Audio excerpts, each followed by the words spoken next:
Vanakkam, Namaste, greetings to all. Welcome to the World Peace and Harmony Forum, PSSM Tamil Europe.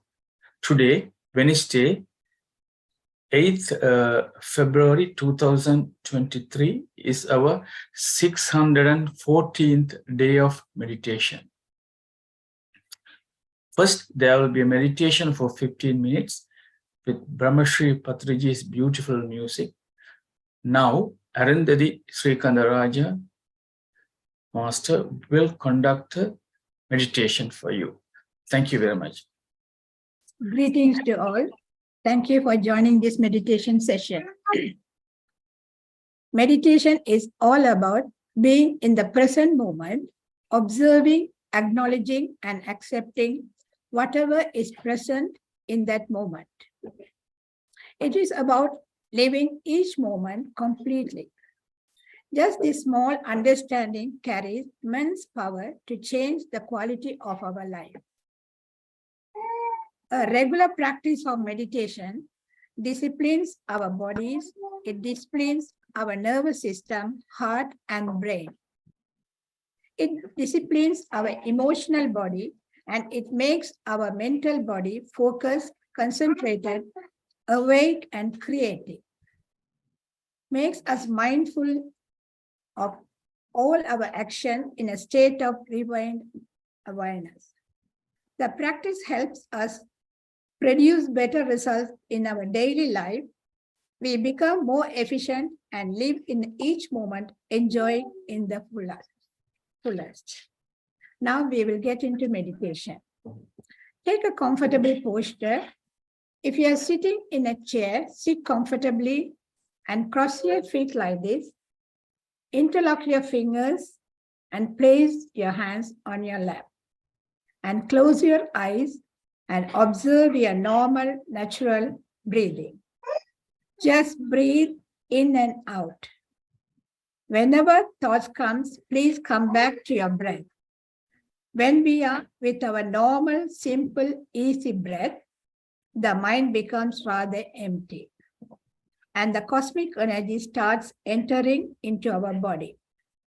Once the energy starts entering in our body, our performance level will increase and we will be able to deal very efficiently with any situation in our life. Now there will be a gentle background music to relax your mind. Thank you.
Masters, please come back to your normal awareness. Remove your fingers and place it on your eyes for 5 seconds. 1, 2, 3, 4, 5. Now open your eyes and clap your hands for the wonderful meditation. We would like to thank all the participants who took part in the meditation. Thank you. Thank you. Whenever meditation is done collectively together in many countries, the energy that all of us receive from the cosmos expands into our homes, neighborhoods, towns, country, and the whole world, creating feelings of peace, harmony, and well-being worldwide. We would like to thank all the participants who took the time to meditate with us today. We would also like to thank PSSM Tamil Europe, PMC TV, which is part of PSSM Global. May the whole world be blessed with peace, harmony, prosperity, and well-being. வாழ்க வையகம், வாழ்க வளத்துடன். Thank you. Now I will pass the platform to Ramya Master from Spiritual Tablets Organization, Qatar. Thank you very much. Thank you, sir. Thank you, Arundhati ma'am and Srikant sir, for giving this opportunity. A very warm welcome to one and all. Today we have Dr. Deepika Ravuri from United Kingdom to share her wisdom with all of us. Dr. Deepika Ravuri is working as a medical doctor in the UK for last 20 years. She has started her spiritual journey in the year 2018 and started pyramid meditation in the year 2021 and completed spiritual tablets during 2021 and has taken up the counseling as spiritual science service. Since the time she started applying spiritual tablets wisdom in her life, she has noticed a lot of changes in her life and observed a great transformation and shift in her consciousness. A very warm welcome to Deepika ma'am. And today she will be talking on the topic 7 chakras. And after Deepika ma'am's speech, Kumaraswamy Pillai Master from Sydney, Australia, translates ma'am's speech into Tamil language. Deepika ma'am, over to you, ma'am. Thank you, Ramya. Thank you. Can you hear me well? Yes, ma'am. Okay, good. Thank you. Namaste, Masters. Thank you all. Nice to see you all again. Hope you're all well and you have had few lessons from Spiritual Tablet Masters. Good to see you all again. Yes, today I'm going to talk to you about briefly on 7 chakras. As meditators, as we are all on the spiritual pathway, we all should have a minimum basic understanding of our body about these 7 chakras. I hope you all have a bit of understanding about 7 chakras, but I will also talk to you about them in a bit more depth relating to spiritual tablets. Okay, as we all chakras are nothing but wheels. In other words, they're called wheels, the wheels of energies, the wheels of energy where the body and mind intersect and they assimilate the energy, they transfer the energy. So why 7 chakras? Why? There are more than 7 in our body, but why do we focus on these 7 chakras? There is a book called 7 Wheels of Life by Anodia. Her name is Judith, I think. I'm just quoting this from her. Anodia Judith. Yeah, that's right. She says that 7 is a very important number. How we have 7 days in a week, 7 colors in a rainbow, and there are every major life events happen every 7 years. The first 7 years of life and the next 7 years of life. So that's the reason why the number 7 is very important. Reflexive Universe has described evolution in 7 levels. That's why we are focusing. The more important are the 7 chakras in our body, which I'm going to talk about. I'm just going to share my presentation. so that we can talk through the presentation.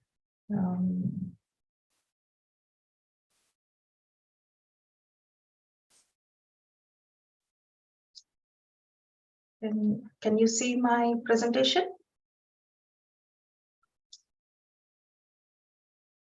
Yes, Yes? we can see. Okay, very good. Yes, that is all about the 7 chakras. Yes, these chakras are also termed in our Indian mythology as described as lotus flowers. How the lotus flower is very important in our culture, or in our spiritual, in our Hindu religion, which denotes very important sacred flower, which denotes that we are transforming ourselves from being like a flower bud opening into 1,000 level petaled flower. So that means that it shows that our consciousness is gradually improving, and it is we have reached the full the 1,000, which is like opened, the flower has fully opened as 1,000 petals. So it also like how the flower bud is closed, so that's how our consciousness as well is denoted. That's the reason why it is also described as a lotus petal, and it's got different colors. Each chakra is represented as a different color, so we will talk about those now. First is the, I think, yeah, I did mention about the chakras, where there are wheels of energy in our body, through which the energy comes in. When we do meditation, we absorb energy. We do gain a lot of prana or life energy, and this life energy flows through these chakras. When these chakras are open, it flows without any sort of blocks or anything. It flows freely, and we are healthy, and we are content and healthy. We are fully conscious, and we achieve whatever we want, and we achieve the highest level when the energy flows freely through these chakras. These chakras are attached to the physical. These chakras are present on the psychic body of our inside us, where that's where the physical and the mental, the mind and the body intersects. They're almost located, they correspond to the 7 major nerve ganglions that arise from our spinal column. So they are connected to the whatever the energy centers, the nerve centers in our physical body. When these chakras or when these bodies are blocked for any reason, that's when it represents in the physical illness. So we need to identify through how we can, through certain characteristics, we can identify that these chakras are blocked, and we can do the necessary things to activate them. One of them is by doing meditation, obviously, to unblock the chakras, to allow the force, the prana to flow through that chakra. Okay. So the next one is, why is it important? I just mentioned it is important because we need to be healthy, both in our physical body as well as in our mental, emotional body as well. Any blocks will reach to health problems. Yeah. Okay. Now the 7 chakras. First one is the Mooladhara, which is based at the bottom of the spine. It is at the very bottom of your spinal column. It is red in color. It is it represents, it is denoted as red in color. And the next one is Swadhisthana, which is just based behind your genitals, and it is called the sacral chakra. I will talk in depth about each one in my later slide. Just mentioning the chakras, where they are based and all. Next is the Manipura chakra, which is just behind your navel, or behind your abdomen, in your stomach area, which is related to the digestive system. It is connected to the solar plexus. solar plexus, which is responsible for digestion, power, everything. And the next one is the Anahata chakra. The up to here, up to Manipura, they are the low level chakras. From Anahata, they're all high level chakras. So Anahata is located just behind your heart, near your heart. That is denoted as green in color. And the next one is Vishuddha chakra. Anahata chakra is related to the cardiac plexus, and the Vishuddha chakra is the throat chakra, which is just behind your thyroid gland, and it is denoted as bluish in color, and it is indigo, I should say. It's indigo colored, and it is related to the thyroid plexus. And the next one is the Agnya chakra. Agnya chakra is just behind your the space between your eyebrows, the center between your eyebrows. That is the Agnya chakra. That's where your third eye is. And the last one is the Sahasrara, which is just on the top of your scalp, which is on the crown of your head. That is denoted as the 1,000-petaled lotus. Sahasrara is denoted as 1,000-petaled lotus. That is the highest chakra, where your you have achieved. It's you're open to everything. You're open. You're completely, fully. If any of these chakras is blocked, for example, if Anahata chakra is blocked, it means that you need to work on these chakras beneath them, because there will be a block. It affects, if one chakra is blocked, it affects the other chakras as well. So if it is Anahata is blocked, it means you need to work on the remaining lower 3-level chakras as well. That's how you need to understand. If one chakra is blocked, it means that you need to work on the other chakras as well. The first chakra, we'll talk about the first one, which is Muladhara chakra, which is, as I said, it is denoted as color red, which is first chakra. It is the basic chakra. It is the basic. Everyone who is in their, when they're born or when they're in the very early lives, what do? They want to survive. They have to survive. So that is the chakra that represents. It's the survival consciousness. It is the foundation of our life. It is represented with 4-petaled lotus. And the element corresponding to that is earth, where it denotes earth, denotes soil, hard work. It denotes hard work. You mean you need to work hard to survive in this planet. So that is the qualities, those are the challenges you face at the beginning, where you really need hard work. If the chakra is blocked, people are lazy, or they're fearful. They have all kinds of fears. And the gland that denotes, as I said, they're all, every chakra is connected to a nervous plexus in the body. So the glands that are associated with this chakra are adrenal cortex, which is like fight, like fight, flight, and fear. That is the hormones that adrenal cortex releases, adrenaline, which is like the flight, fright, and fear hormone. So the health, if that chakra is blocked, the problems that one can face are related to constipation, knee joint pains, lower back pain, anyone with lower back pain, and hemorrhoids or piles. And the corresponding body in our, I just wanted to mention something else as well. Yeah, the corresponding structure, the body in our that is the nasal passage. Actually, with the Muladhara chakra, it is the nasal passage. So you have problems relating to that as well, nose related problems as well. And in the it is among the 5 sense organs, it is associated with the nasal passage. And people, they exhibit giving nature, they prefer stability, and they usually prefer challenges that are not painful. And so when there is a challenge, it can be painful. Like, for example, you need to understand when there is a challenge that you have to understand that you're the soul matter and you're not the body. Like how a tree absorbs minerals and salts from the earth, that's the way how the person as well have to act in such a way that you need to understand basic understanding that it is the you live on this earth but you need to gather your experiences. You need to make spiritual decisions, which are long-term benefits, which should be long-term benefit to your mind wherever it is possible, so that it builds stability to your life. That is what it is.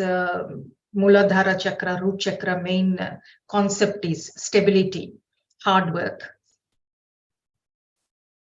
So, of course, you need to face your fears, ground yourself by walking barefoot, nature walk, understanding the law of karma, and living a conscious life. And how do you stimulate your gland?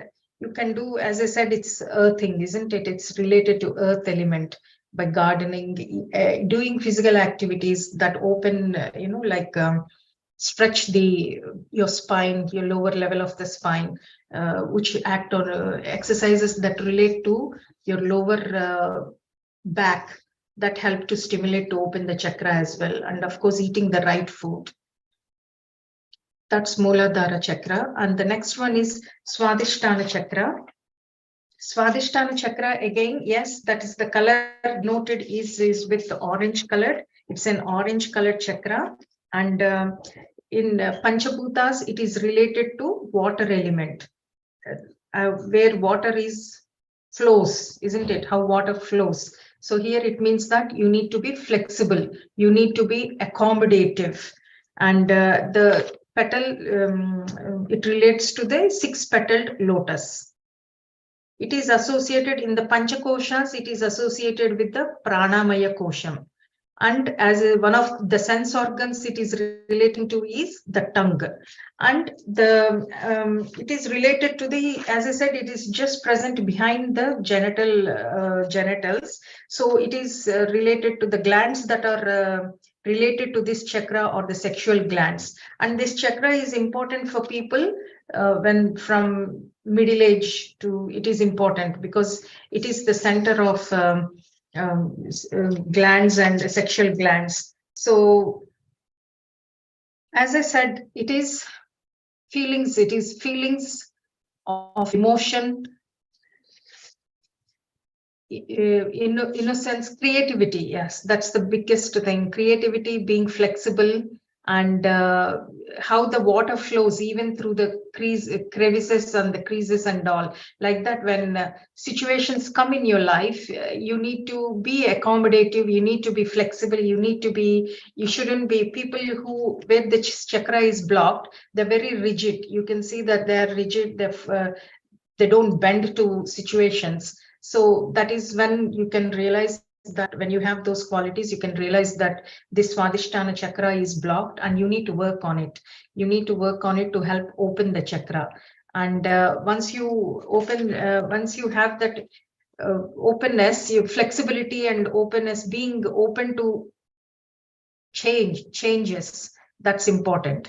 Then this chakra can open and become open, and you can achieve what you want. You can have a complete control even on your small mistake. When gaining complete control on small mistakes, which is like speech, anything, any activities, and it leads to the perfection balance of the second chakra. It controls the body impurities and the excretory system as well. If this is blocked, it represents in the illnesses that can manifest or relating to the uterus, your bladder, any menstrual cycle issues, any problems with your reproductive system. If you're having hemorrhoids as well, because both these two chakras are interlinked, Swadhisthana and Muladhara a bit. So it can cause hemorrhoids, any sexual health diseases, and back pain as well. Here as well falls under this chakra as well. Okay, so if you do things that can help to control your thoughts, speech, and your life, any small mistakes you make as well, this chakra will be corrected, will be balanced. Now coming to the third chakra, which is the Manipura chakra. It is located just behind our navel, behind our abdomen. This chakra, as I said, is connected to the solar plexus, and the gland that it is connected to is the pancreas and the digestive system, the whole digestive system. So it is represented as a sort of an orange color.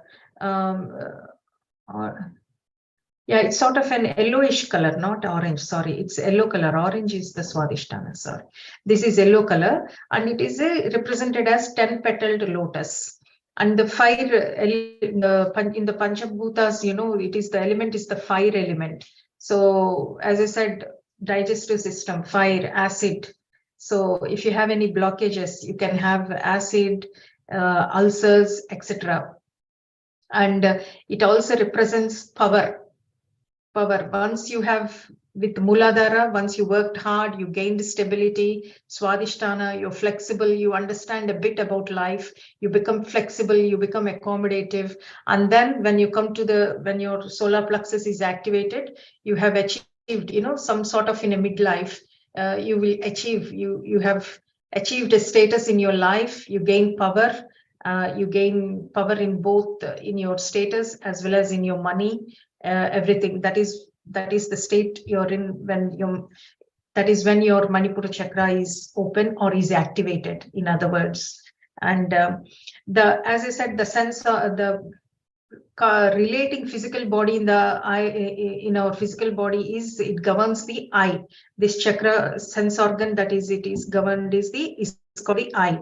And the food we use, the food we eat as well, is digested through the solar plexus, through the energy we gain from this chakra. So this is where the body's energy begins. It's related to power, and fire is the symbol of power. And we need to understand here. We need to understand that how to use our power. How to use. We don't misuse it. We don't overspend it. We don't underspend it. We don't spend it unnecessarily on situations that do not need our involvement. So that's how we need to recognize our thoughts, our speech. The power in us is all through our thoughts and speech, and how we, our activities we do, the deeds we do, and everything. So you need to understand that that's when you can have the balance in this chakra. And if this chakra is blocked, then the illnesses that can manifest in us, or anything relating to digestive system, as I said, any acid reflux, ulcers, liver problems, gallbladder problems, and any sort of bowel problems, diabetes, hypertension, these are all governed, these are all the manifestations of Manipura, solar plexus, Manipura chakra. And the next one is the Anahata chakra, heart chakra. So this chakra is represented as green in color. This chakra is behind the heart, is just behind our heart. So heart, what is it? It's love, universal love. That is represented as the heart chakra. They say that you're warm at heart, you have warmth. That is heart chakra, having compassion, being happy, joyful, loving. That is all. When the chakra is balanced, that is how you feel. That is, and it is associated with the heart, obviously, the circulatory system, and the internal connection, it says, is with the mental body. And it is represented as a 12-petal lotus. And the element is, in the Panchabhutas, it is air element. So it means, Anahatam means noiseless. So those where this chakra is balanced, people prefer to remain silent. How, air, the wind, it has got no, when it is so turbulent, it has got a noise. Otherwise, there's no noise. Air doesn't have noise, does it?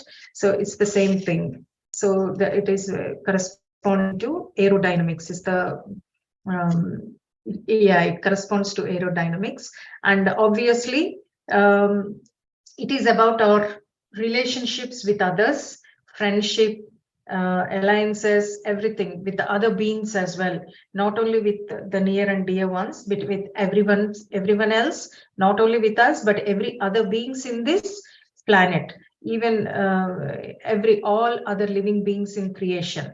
So at this level, when a person reaches to this level, when this chakra is activated, they have that it's just not only the personal consciousness, but everything in life. That's why when they say that I support another person, when I support another person, I support myself. That's the feeling people will have when they are in this, when this chakra is activated. The intellect within this helps us to stay on the right path. So when this chakra is blocked, it manifests as any problems relating to heart, lungs, shoulders, hands, and even to, as I said, it's the circulatory system. Anything relating to blood, like leukemia, etc., and lung problems, other lung problems like asthma, pneumonia, infections like pneumonia, and blood pressure as well. Because it's circulatory system, I said. So here hypertension as well relates to Anahata chakra. How can you activate this? Completing the work in right time and as early as possible.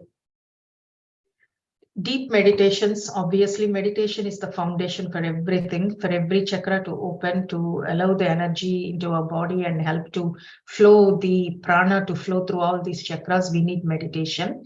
Nature walks, spending time with family and friends is another way, and spiritual service to others, which is spiritual service is the highest form of service on this planet Earth, as you all know. So this is about Anahata chakra. From here, the highest chakras, high level chakras, these are high level chakras. These start now.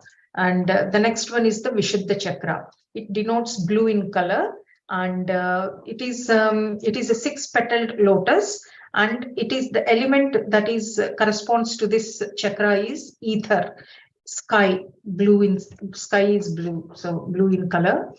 It is the gland that is in close association with this chakra is the thyroid gland, as I mentioned before, and it is the thyroid, and the nerve plexus is the thyroid plexus, and it is responsible with our speech, the right time, how we speak, and whether it is if we are over speaking or under, and the right place, right time to speak what we speak, being honest, being calm, and speaking the truth. These are all the qualities a person has when this chakra is activated or when this chakra is active. Okay, and willingness to express oneself, just being open, being expressive, not like feeling shy and not able to express oneself. These are the challenges that one can face when the chakra is not active enough. They can't express themselves, and not talking the right thing, and criticizing other people, etc. And this is where it is a chakra relating to purity. It's a purity, and it is creative energy. It is true of it is a creative energy, like expressing, especially true of speech. This chakra, when it is fully active, it realizing that I means the union of body, mind, and intellect, and practicing the right to live perfectly aligned to particular to that level. And our speech should be used only where and when it is needed, and the extent as well. And it should not be used where it is not needed. People who are in this chakra, they feel that God is one, and they work for the welfare of the world.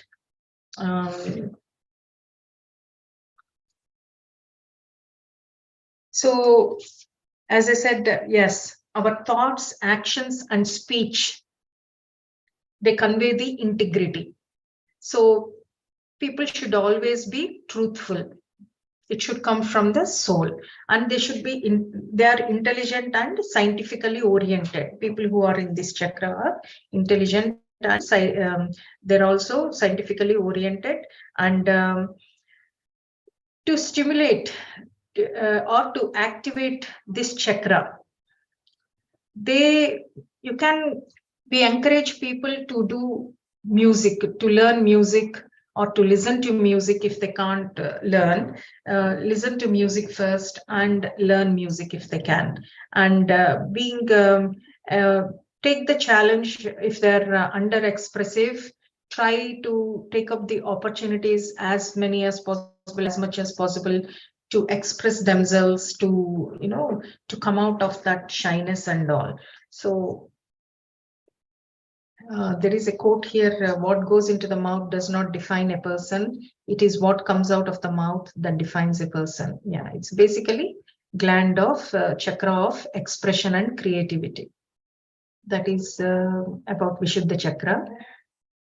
So yes, who are, for example, sometimes if it is underactive, people can talk too much, like unnecessary talking at the wrong time and all things. So they can sometimes, then we can ask them to go into silence, observe few days of silence that can balance this chakra.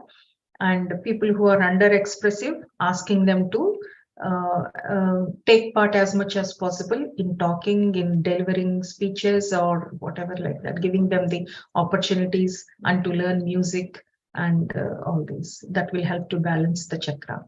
The next one is the Agnya chakra, which is the third eye chakra. As I said, it is between your center, between your eyebrows. It denotes the third eye. It's the wisdom eye. It's the creativity. It denoting to creativity. It contains a two-petaled lotus, and the color is indigo. It is a very dark blue indigo color, and it is this is what we call it as the divine eye and the wisdom eye. This chakra is connected to the pituitary gland, which is based at the base of our brain. And this gland, the pituitary gland, is very needed for our growth. It delivers growth hormones, and it also for our development of our brain intelligence. And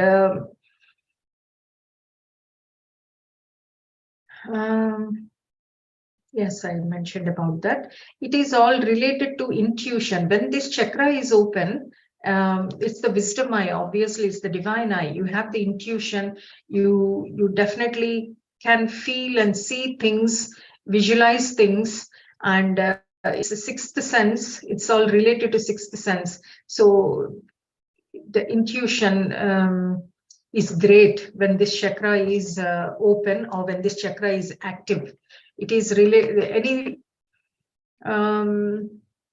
people who have when there are challenges, you know, when it is not well balanced, either they can't focus well.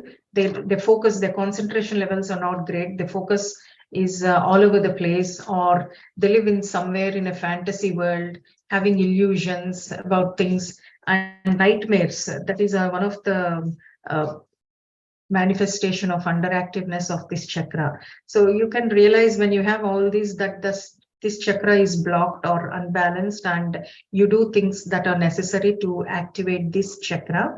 And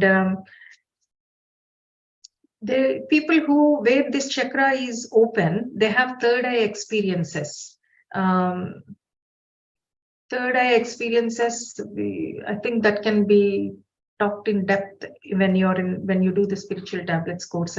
Actually, they fully realize the purpose and the goal of their life, and they're constantly connecting to the future plan with the cosmic soul plan, and which can be perfectly achieved or planned and achieved when this chakra is stimulated and is open.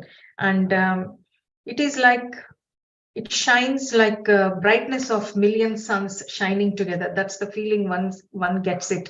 And it's they would experience bliss when this chakra is open. If this chakra is blocked, the problems that can manifest are relating to vision, nerve problems, headaches, when someone is having headaches, skin diseases, they're all governed by this chakra. Any problems with the brain, obviously, any vision problems, nerve problems, headaches, skin problems, they're all related to blockage of the third eye chakra. So yes, intense meditation is needed when this chakra is unbalanced. And obviously everything, you know, nature walks, spiritual service, aligning to your soul plan to the universal plan. That is important to balance this chakra. Sahasrara, that is the crown chakra. Sahasrara is it is located at the crown of our head, on the top of our head, on the scalp. The color corresponding to it is violet color, and it is a multi-dimensional learning. It's oneness, it's surrendering, self-aware. That is the last chakra. Once all these chakras are open, then that chakra will be completely open. It is self-aware, like Buddha and other people, they've all achieved this. I'm sure most people here as well can achieve that activation of this chakra. It is you learn from everywhere, everything. You're aware of everything. You're with the universal oneness. You're self-aware. You're guided by your intuition all the time. And the gland that is associated is with the pineal gland, which is again present just in the center of your brain. It is connected with the nirvanic body. You know that we have different bodies in our, and it is the nirvanic body is the last final layer of our body. That is, it is connected to that nirvanic body, which means that all your other bodies are already energized and it's gone to the nirvanic body. It is associated with the brain and the spine. It controls the whole nervous system in the body. So people to gain this, yes, to activate this is through intense meditation, reading all the books, gaining all the wisdom from books and any sort of anywhere, listening to masters. And Sajjana Sangatya is like what we do now, like sharing our experiences, learning from others' experiences. It is a multi-dimensional knowledge. We treat everyone as God. Everyone is you and me, everyone are the same, everyone is God. And they're like, yeah, these people are like people, Sri Krishna, Shiva, Jesus Christ, they're the people, and they guide the humanity to the greatest extent. They're paripurnata, like that. They're paripurna, complete evolution, complete, balanced. So that's all about the 7 chakras. And there are many books that are relating, that give so much knowledge on 7 chakras. They're automatically balanced by following daily meditation and following a vegetarian diet. They're interconnected, as I said before. So you need to work on your lower chakras to gain the balance in your higher chakras. Doing meditation, following, this Sajjana Sangatya, Swadhyaya, all these, what we have all learned all these weeks, if we follow that, we can definitely achieve balance all our chakras and live happily, physically and socially as well. Thank you. Thanks for listening. Thank you very much, Dr. Deeptika, explaining to us about 7 chakras. And this chakra, to activate every day, we have to do meditation, eating right food, and physical exercise, reading books. And meditation is the foundation, and to activate all these chakras. So by doing all this, we can activate all these chakras. That's what we have been explaining. And it was very good, very detailed explanation. And now I would like to ask Kumaraswamy Pillai Master to summarize your speech in Tamil. Thank you. Thank you.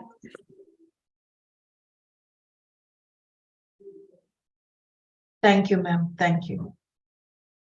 அனைத்து மாஸ்டர்ஸுக்கும் எனது இதயபூர்வமான வணக்கம்.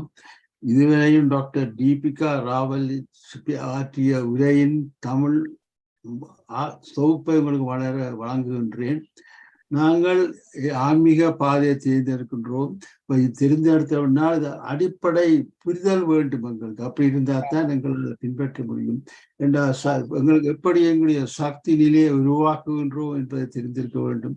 இதற்காக உடலிலே எத்தனையோ சக்கரங்கள் இருந்தும் ஏன் இதற்காக 7 சக்கரங்களை தெரிவு செய்தோம் என்றால் 7ஆம் நம்பர் மிக முக்கியமானது. நீங்க பார்த்தீங்கன்னா நாட்கள்ல 7, நிறங்கள் 7, மற்றது எல்லாம் 7 வந்து இவர் மாற்றங்கள்ல 7. அப்ப ஆகையினால்தான் அந்த 7 மிக முக்கியமாக இருக்கின்றது. இது வந்து தாமரைப்பூ போல இருக்கின்றது.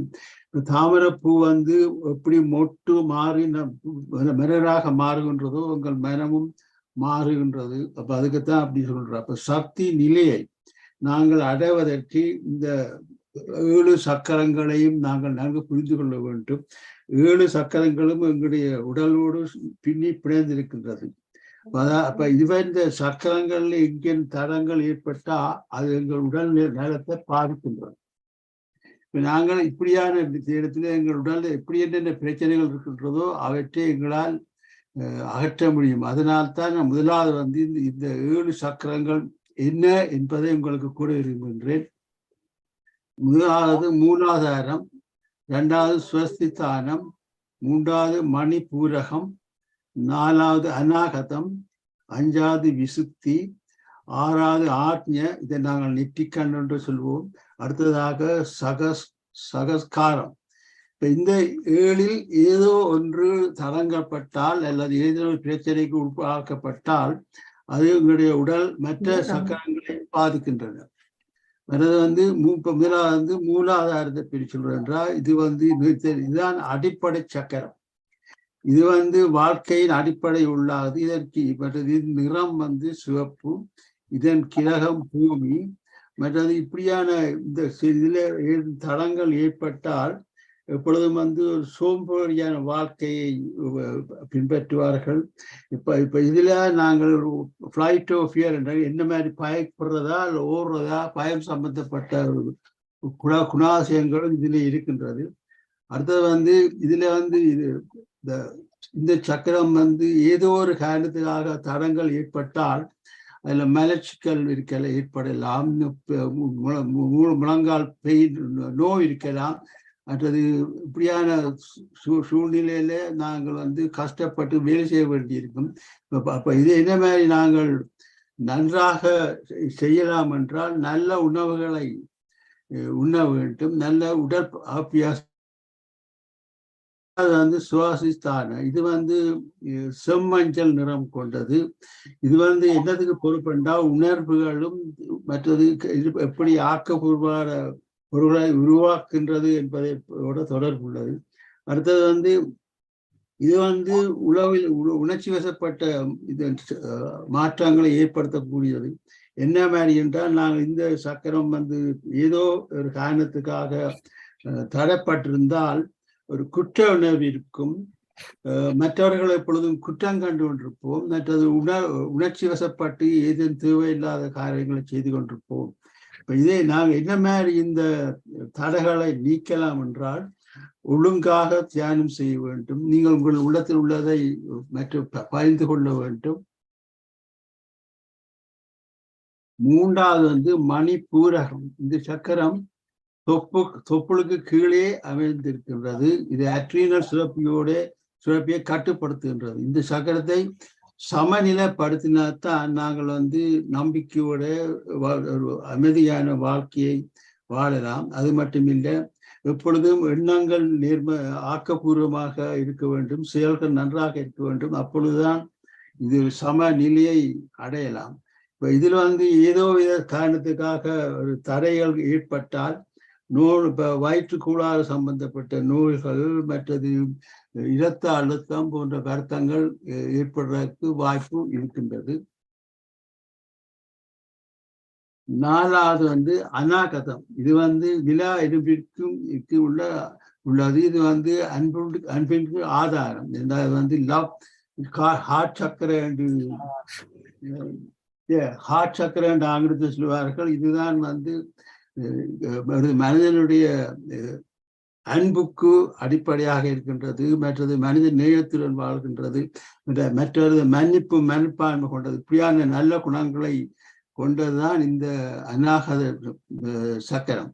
அடுத்தது இதுல வந்து இதுல ஏற்படும் சவால்கள் என்னென்று பார்த்தால் தன்னை நேசிக்க மாட்டார்கள், தனிமையை தேடிக்கொண்டிருப்பார்கள், எப்பொழுதும் ஒரு கவலை உடையவர்களாக வாழ்ந்திருப்பார்கள். மற்றது இவர்களுக்கு ஏற்படும் நோய்கள் வந்து ஈழை, மற்றது இதய நோய்கள், மற்றது இரத்த அழுத்தம் போன்ற வருத்தங்கள் இவர்களுக்கு ஏற்படும். இப்ப நாங்கள் இவற்றை எப்படி நாங்கள்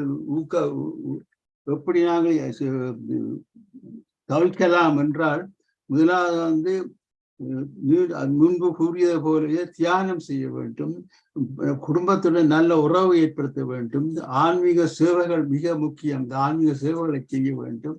அடுத்ததாக விசுத்தி என்றது, இதுதான் விசுத்தி என்பதுதான் முதலாவது ஆன்மீக சக்கரம். இது தொண்டை குடியில் அமைந்துள்ள சக்கரம். இது என்ன நன்மைகள் என்றால், இது எப்பொழுதும் உண்மையாக இருக்கும், நேர்மையாக இருக்கும், எப்பொழுதும் அமைதியான இது இருக்கும். இப்ப இதுக்கு ஏதோ விதத்தில் சவால்கள் ஏற்பட்டால் வீட்டிலே இருக்கிற வீடு மற்றது சூழலில் இருக்கிற உறவுகள் நன்றாக இருக்காது, தன்னம்பிக்கை இருக்காது.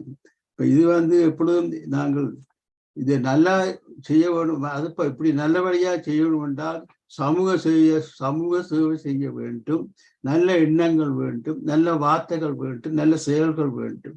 இப்ப இது நேர்மையை குறிக்கும் ஒரு சக்கரமாகும்.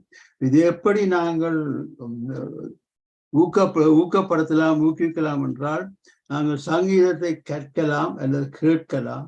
மற்றது இது ஒரு ஆக்கத்தை உருவாக்குகின்ற ஒரு சக்கரம். மற்றது எப்பொழுதும் உள்ளதை கூற ஆற்றல் கொண்ட ஒரு சக்கரம். அடுத்தது ஆக்ஞா சக்கரம் என்பதுதான் எங்களுடைய நெற்றிக்கண். இது நெற்றியில் நடுவில் இது புருவங்களுக்கு மத்தியில் இருக்கின்றன. இப்ப இதுல முக்கியமாக என்னன்னா, இதுக்கு ஒரு காட்சிப்படுத்துகின்ற ஆற்றல் இருக்கின்றது, உள்ளுணர்வு. இப்ப என்னது நடக்கும், எப்படியாக நடக்கும் என்ற ஒரு உள்ளுணர்வு முன்கூட்டியே ஏற்படுத்தக்கூடியது. இந்த சக்கரத்தை நாங்கள் தூண்டி விட்டால் அது எத்தனையோ விதமான ஆன்மீக சக்திகளை கொடுத்து கொண்டிருக்கின்றது. மற்றது இது ஏதோ விதத்துல சமநிலைக்கு ஏற்படவில்லை என்றால் கனவுகள் காணோடும் ஒரு மாய உலகத்திலே வாழ வேண்டி இருக்கும், இரவில கனா காண வேண்டி வரும். மற்றது ஒரு காரியத்துல கவனத்துடன் ஒரு கவன குவிப்பின்மையாக இருக்கும். மற்றது ஒரு கற்பனை உலகத்திலேயே இவர்கள் வாழ்ந்து கொண்டிருப்பார்கள். இதற்கு உரிய நோய்கள் பொதுவாக பார்வை கோளாறுகள் இருக்கலாம், தோல் வியாதிகள் இருக்கலாம், தலையிடியை ஏற்படலாம். இப்ப இங்கேயும் நாங்கள் இந்த சக்கரத்துக்கு நிவர்த்தி செய்யலாம் என்றால் தீவிரமாக தியானம் செய்ய வேண்டும். அந்த நிகழ்வுகள், வாழ்க்கையிலே நடக்கின்ற நிகழ்வுகளை ஆக்கப்பூர்வமாக பார்வையிட வேண்டும். மற்றது வாழ்க்கையிலே என்ன குறிக்கோளுக்காக வாழ்கின்றோம், உங்கள் குறிக்கோள் என்ன என்பதை ஒரு புரிதலும் தெளிவும் தேவை. கடைசியாக சகஸ்திரகாரம், இது உச்சந்தலையில் அமைந்திருக்கின்றது. இதுதான் மிக முக்கியமாக என்றால் மற்ற எல்லாம் சமநிலைப்படுத்தினுடன் இது ஒரு சக்தி வாய்ந்த சக்தி நிலையை உருவாக்கக்கூடிய ஒரு சக்கரம். எங்களை பற்றிய ஒரு உணவு வரும். மற்றது எங்களுக்கு முன்பு கூறியது போல் ஒரு உள்ளுணர்வும் ஒரு சக்தியும் இவற்றையும் கண்டறியும் ஆற்றலும் இந்த சக்கரத்தை தூண்ட பெற்றதும் கிடைக்கும்.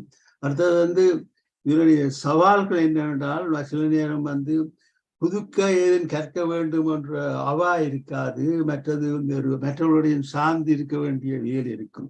இப்ப நாங்கள் இதையும் என்ன மாதிரி நாங்கள் இப்படியான தளங்கல்களை அல்லது நீக்குவது என்ன மாதிரி என்றால், முன்பு கூறியது போல் தீவிரமாக தியானம் செய்ய வேண்டும். மற்றதும் எப்பொழுது மனித நேயத்துடன் வாழ வேண்டும். மற்றது கற்க வேண்டும். இதுவரையும் இவருடைய ஒரே தொகுத்து வழங்கினேன். வாய்ப்புக்கு நன்றி கூறி விடைபெறுகின்றேன். நன்றி, வணக்கம். Thank you very much. Thank you very much, Dr. Deepika, for a very clear explanation about 7 chakras. And also thank you very much, Kumarasamy Pillai Master, for your wonderful translation. Thank you. Now I open the floor to the audience who have any questions or comments to the speaker. Thank you very much. Okay, now Babu Shanmuganathan and Taranathan. Thank you very much. வணக்கம் doctor Deepika. மிக அழகாக English. should I speak in English, right? Thank you very much, Dr. Deepika, for your excellent speech, and you explained very well all about the 7 chakras. Thank you, first of all, and also Kumar Samay for translating precisely. Every time he does that, thank you so much for that, for the benefit of some other people here. Now, my question, no, I don't say it as a question, it's just a comment, because you may comment on another spiritual tablet and you can explain it to me. I don't know, maybe it's long, because the chakras are 7 chakras are specified as an example, because without the chakrams, you can't run a vehicle, so it has to be all in synchronization, moving around. One wheel move. அதான் கண்ணதாசன் ஒரு பாட்டு இருக்குது, வண்டியோட சக்கரங்கள் 2 மட்டும் தேவை, அதில் ஒன்று மட்டும் சிறியதென்றால் எந்த வண்டி ஓடும். ஸோ அந்த சிங்க்ரனைசேஷன் இங்க வருது. இதுல எனக்கு என்ன ஒரு கன்ஃபியூஷன் வருதுன்னு சொன்னா doctor Deepika, my confusion is இந்த certain part of the chakras have been defined by triangles as well, upright triangle and also upside down triangle. If you put them all together, that becomes a star, right? Therefore, there are only certain aspects. In other words, the upside down triangle is our life in our family life and all these things. The upright angle is the spiritual life. The combination will become a star. So in the triangle petty, can you please or more about this triangle linking to the 7 chakras as well, if you don't mind? Or is my understanding? Yeah, you're saying yes, these chakras I said as wheels, but you're saying that it is also represented as triangle. When each triangle is activated, it's balanced. When it comes to the final, it becomes a star. And you want to know about the triangles, is that right? Yeah, that's only a certain parts of the 7 chakras. Is that right? Yes. Okay. Thank you. Yeah, very good. I mean, as I said before, there is a book, very nice book, which gives but it is in English. I'm not sure if it can be in other languages as well. 7 Wheels of Life by Anodia Judith. She describes them very nicely. Thank you, Dr. Deepika. Thanks once again. Yeah, Anodia Judith, that's right. Yeah, thank you. Welcome. Tara Master, yeah, thank you. But more than thinking about what's the shape and all, as long as we understand the importance of the chakra, and then realizing if we are in that chakra or not, or if that chakra is unbalanced, basing on our feelings or characteristics, what you're doing, just try to help to balance it. That's all. I think we don't really need to bother what's the shape or what it is, isn't it? We just need to be healthy. That's all. Thank you. Thank you very much. Thank you. Now, Dr. Sada Mano. Thank you very much. Greetings to all. Thanks for your excellent presentation, and your presentation slides were very clearly defined and all the details were there. And Kumar Samay Master also translated very well in Tamil. But I want to ask you one thing. For example, if people are having the third eye opening, does that mean they have passed the other chakras? Or Yes, when the lower chakras are all balanced, then this chakra is balanced. As I said, if there is a block at any chakra below, then you have to work back again from the beginning.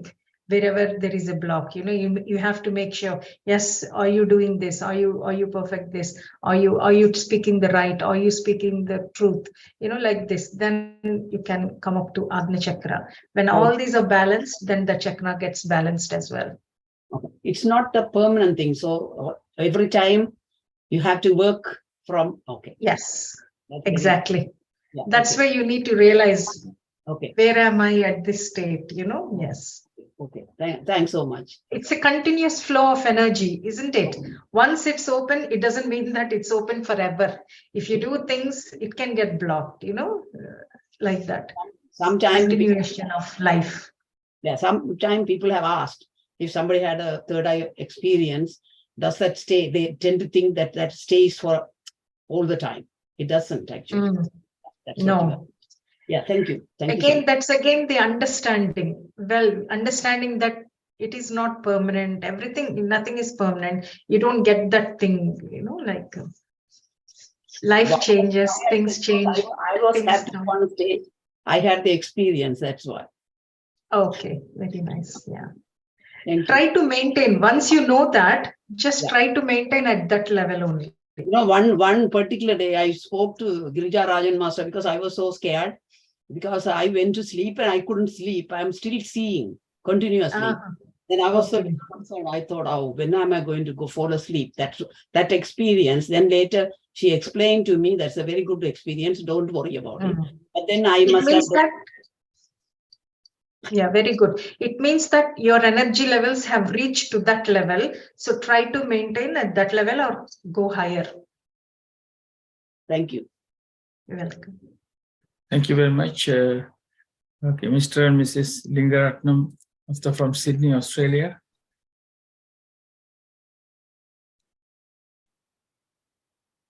Greetings to everyone. First of all, let us thank Deepika, Dr. Deepika Master for the excellent presentation on chakras. And we learned about the chakras and how it activates our body and the remedy when you are sick. And also let us thank Kumar Master for the excellent translation. So just time, I will go through the video. We like to go through the video once again. It's very interesting. And my question, just suppose if we activate more on one chakras, will that affect the other chakras, or if we do more activate means more exercise on particular chakras? No, it goes. Your level goes to the next chakras. You're activating other chakras as well. Right, from 1 to 7, like that. Because, for example, if when the force, whatever force you pass through that, what happens? It overflows. It goes to other level, isn't it? So it's like that. You can overdo things when the chakra is blocked. Either you could overdo things as well, underdo things.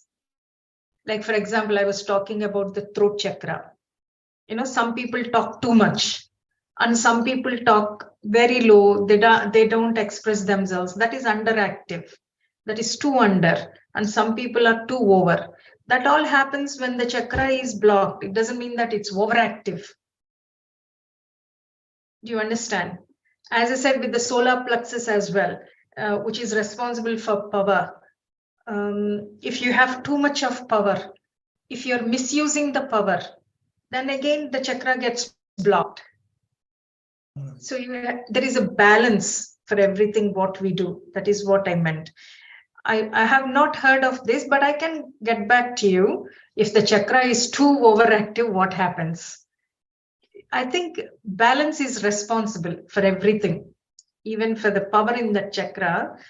When there is too much of power, I have the feeling that it goes up. When the power flows, when there is too much of flushing of power, the chakra has to open. So it goes to the next chakra.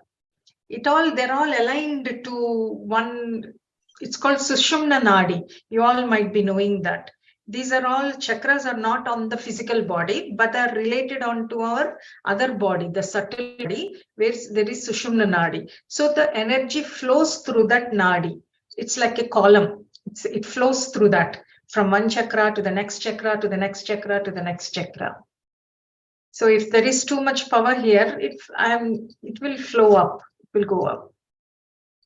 If you're having too much power, too much meditation, you're doing all the right things, obviously it goes from one chakra opens, other chakra opens, then you realize, okay, from this state, you're happy, when Anahata is open, you feel everyone, you're loving to everyone. And next thing you realize you should talk only balancedly, and when the next thing opens, then you feel that, okay, I can see things, I can, I can know things, what's going to happen. I can visualize things like that. Your next chakra will be opening if you're in that balance. Yeah. You can make it more powerful. Like. Yes. Yes. Thank you so much. Thank you very much. Mrs. Lingaran, you want to say anything? Are you okay? Dr. Deepika did an excellent presentation, but it is very complicated. I think we have to learn more, then only we can talk about this. Yeah, I know. It is a bit sometimes. Yeah. I tell too many things too fast as well, or sometimes here and there. So it can be a bit difficult. Trying to keep it simple is difficult, I think. Thank you. It's not complicated. It's not complicated. It was very fun. But we would like to have the video once again. Or slides, if you can share the little slides with us, it's very useful.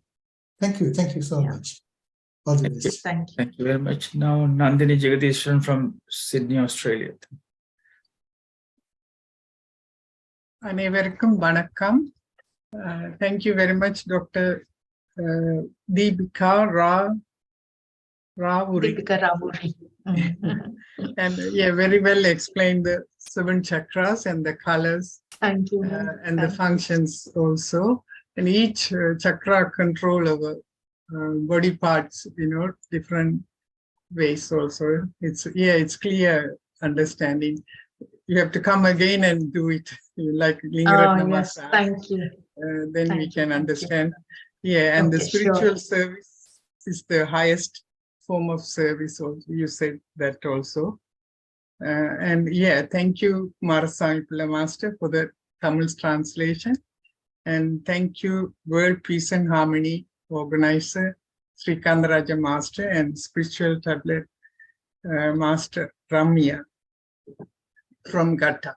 Yeah, thank you. It's a well-organized program. We are learning so much from the, we're getting more knowledge every day. Yeah, thank you, Deepika Master. Thank you. Thank you very much. Thank you. Mr. Kumarasamy Pilla Master, do you want to say anything? Thank you. Dr. Deepika, thank you for your very informative speech. And from your speech, what I understand is all these 7 chakras are the energy centers in our body. So my question is, actually, when it comes to energy, we like to activate all of them simultaneously rather than activating one by one. That means we have to do in moderation. So in order to get the maximum benefit. So if one is more and other one is less, there will be no balance. Correct? Am I correct? So that means what we have to do is that we have to always activate all 7 chakras simultaneously. Thank you. And how can we activate? Yes. Maybe your first and second chakra will be activated at the same time, and then slowly, power. You need to take some time to get the power, isn't it? So after the power, then you understand. Once you, as I said, power in your life corresponds to when you have got a job. Yes, until then you struggle, isn't it? That's where your lower chakras are working. You struggle, then you get to a position. That's when your Manipura chakra is balanced. Yes, you're stable now. You've got the power to do anything, and you're young. You can do all sorts of activities. When you're more powerful, you can do more activities and create activities or whatever. And then you realize, okay, now I understand that everyone is equal. Your heart is open. Slowly you get to that chakra, and then slowly you get to a balance. Like it corresponds to the phases in our life as well. So that means we have to activate them consistently. Yes, all the time throughout our life. Yes. Thank you. Thank you very much. Now, chat box reading. Thank you.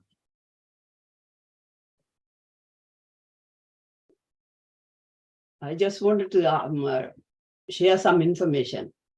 I did mention about my experience, but today I understand much more clearly what you explained. If I say this, and if you can tell me whether I got it right or wrong, what I'm thinking, my own experience, I didn't understand that much about chakra at the beginning. I was only doing meditation and did whatever I was asked to do and continued with my life. That's all I did. And I experienced sometimes the pain during meditation and everything I went through and tried to ask why this was happening. And automatically, I didn't understand that time. I used to think what these people are talking about chakra, and I didn't understand that well, anything. But your slides gave me more clearer perspective to that. That's why I'm asking this question today. And now I understand much more, but my own experience of what I wanted to share with other people, all the other participants here, is actually you don't have to worry about anything. You just carry on doing your meditation and do what you are supposed to do. It automatically will happen one day. Are you opening and all? Some people have asked, when I shared this, they have asked, are you able to see everything? And it's not. I was so puzzled about it. That's all. But what you said now, today, I understand more. You have to keep on at it to have that all the time. I'm not looking for, I enjoyed what I saw. I was able to see so many colors, so many sceneries, which I have never seen in my life. I saw Vivekananda. I saw one elderly person coming towards me. He was with a beard. This I thought it was my dad, because last few years he was with beard. So I thought, is it my dad? But later he came nearer and I couldn't identify who it was. Then there were two other people. Like that, I was enjoying actually. So many sessions I was enjoying, but one particular day, because I couldn't sleep, I'm continuously seeing. I'm closing my eyes and I'm wondering where I'm seeing this from. Anyway, that is the experience. Well, Very nice. Yeah, no, initially I didn't even share in this platform. I was so scared to talk about it, and I was puzzled, and then I spoke to somebody else. Then I started talking about it. And recently somebody asked me, so it's good then, you can see everything. That is not the point. Now, very clearly I understand, for all has to continuously do this and do what is supposed to do, and you experience. And not every day I'm seeing. So I can understand now. Yeah. So energy level have to be built in, and everything. Yeah. Very, that is third eye experiences. What you had is third eye experiences, and these experiences are also useful for your spiritual evolution. You said sometimes some people see masters in third eye experiences, which means that you need to learn about those masters. You need to read those books. You need to gain the wisdom of these masters. They're guiding you. After that, I kept on reading Swami Vivekananda's, and I used to tell the quotes, and I used to go through a lot of things. And even I felt that maybe Patriji, because I haven't seen him that stage. I wasn't 100%. But when he passed away, actually, all this my own experience, I was so upset because I wanted to see him. I wanted to go to India. Actually, Arundhati Master asked me, we are all planning to go. Are you coming? I said, yes. But then I wasn't sure what was happening. I was in tears, actually. I couldn't handle it. I closed my video, and that sort of feeling I had as well. But I have my faith. I continue with my meditation. I enjoy my life, and I'm fine with that. Thank you so much. Anyway. Thanks very much. So is it Dr. Naraj Jagannathan is there, please? Chat box if you want. There are messages. Okay. Maran Nandan, anyone? Okay. You can read the chat box. They can speak after that. Usha Vardarajan, Aramyana Veche is a nice speech. Aralambalam Master, excellent.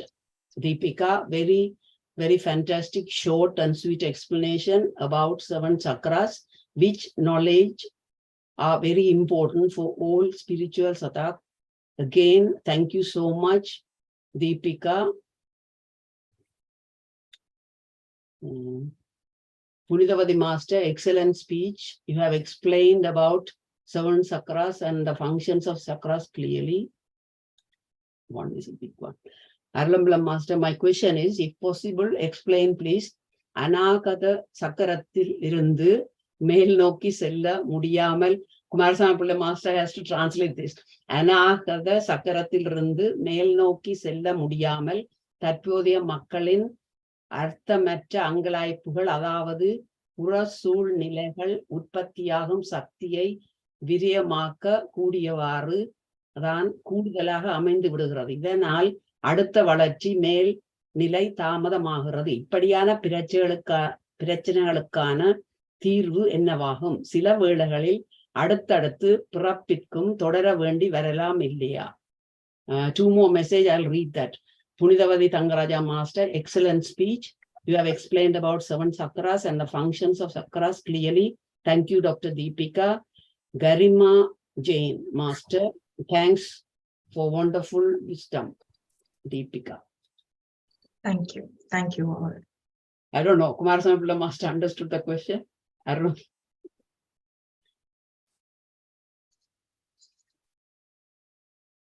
Do you want me to read again or?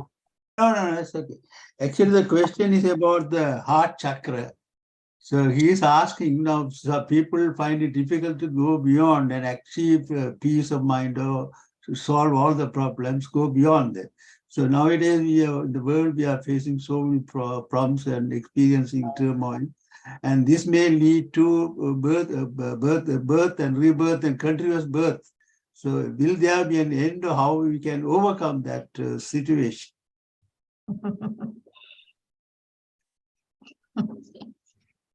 Yeah, we take birth to learn lessons, isn't it? Yeah. You know, wherever we left our lessons, we learn every birth, like how, you know, the diamond has to be shined, every facet of the diamond. So until we become that Paripurna soul, our soul has to go through all the lessons.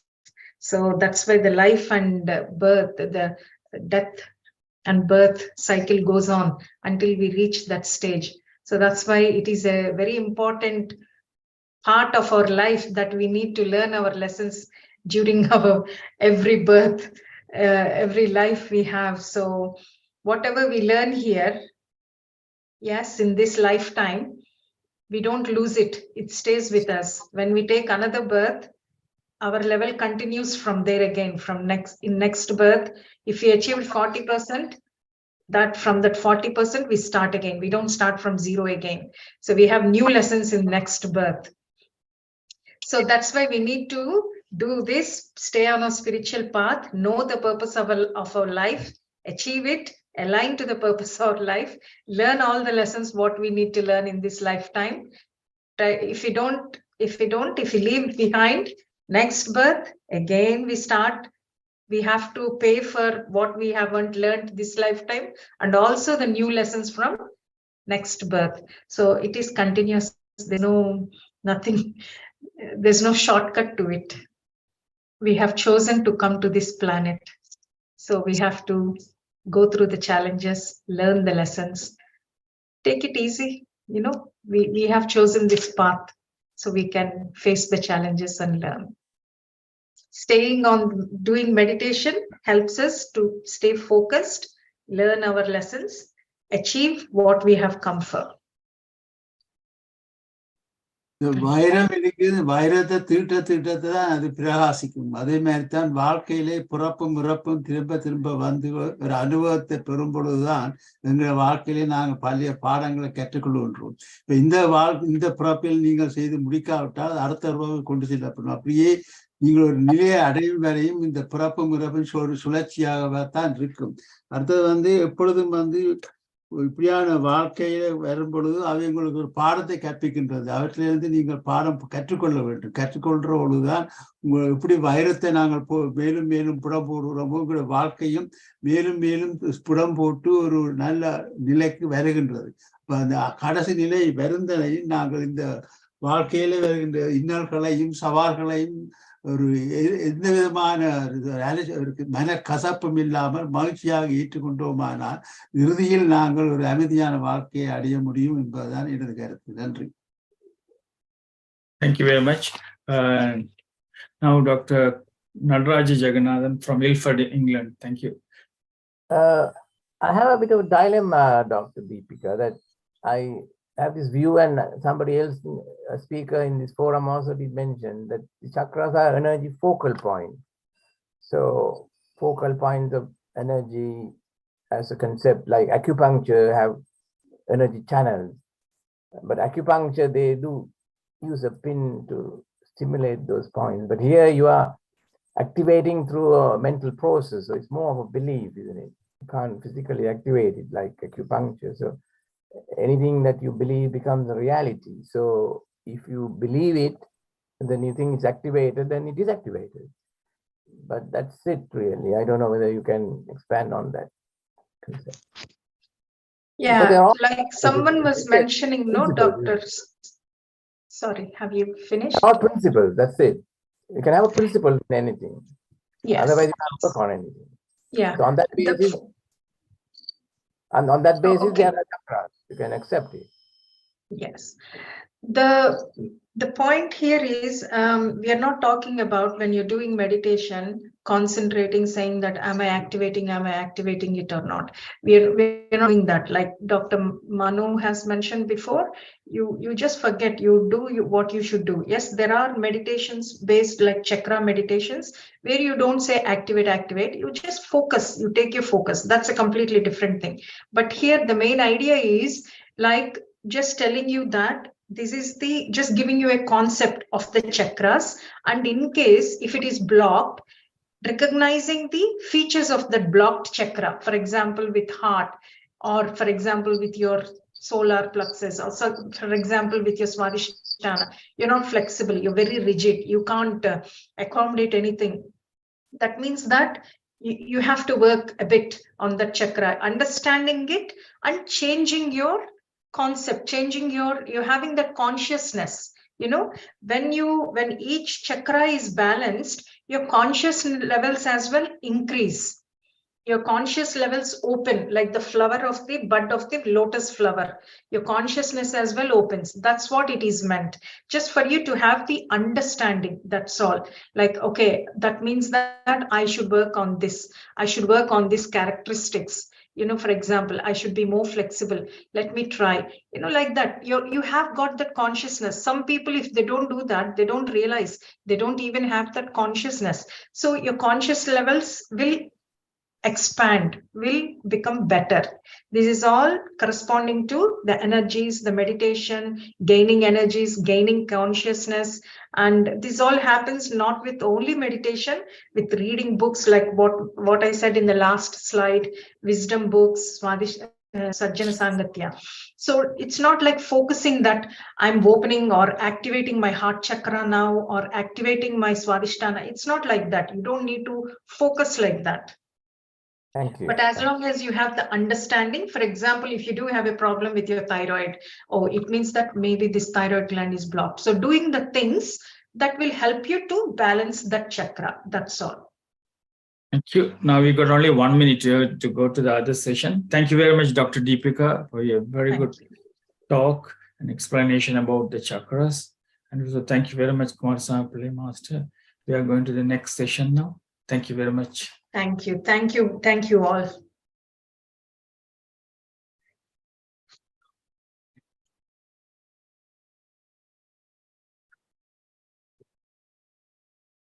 Nandini Jagadesan Master will conduct a meditation for the next session, okay?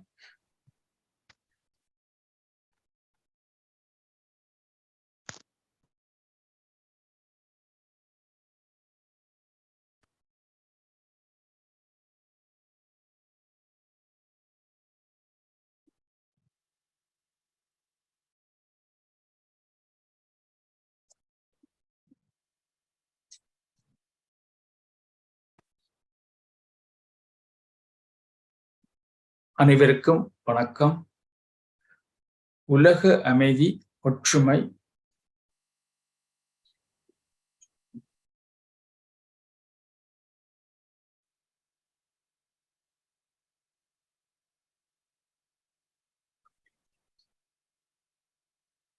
உலக அமைதி, ஒற்றுமை, மன அமைதி, சமாதானம், ஆரோக்கியம் ஆகியவற்றினை முன்னிலைப்படுத்தி நடத்தும் ஒரு சக்தி வாய்ந்த கூட்டு தியானத்தில் கலந்து கொண்டிருக்கும் அனைவருக்கும் உலக அமைதி நல்லிணக்க குழு PSSM தமிழ் யூரோப் சார்பாக எமது இதயபூர்வமான நன்றியை தெரிவித்துக் கொள்கின்றோம். இன்றைய நிகழ்ச்சி முதலில் எங்கள் தியானம் பற்றிய சிறு விளக்கம், தியானம் எவ்வாறு செய்யப்படும் என்று கூறப்பட்டு பிரம்மஸ்ரீ பத்ரிஜி அவர்களின் இனிமையான இசையுடன் 30 நிமிடங்கள் தியானம் நடைபெறும். அடுத்து எமது பிரதம சிறப்பு பேச்சாளர் மாறன் நந்தன் அவர்கள் எப்ரஹாம் லிங்கனை பற்றி பேச இருக்கிறார். அதனைத் தொடர்ந்து கலந்துரையாடல் இடம்பெறும்.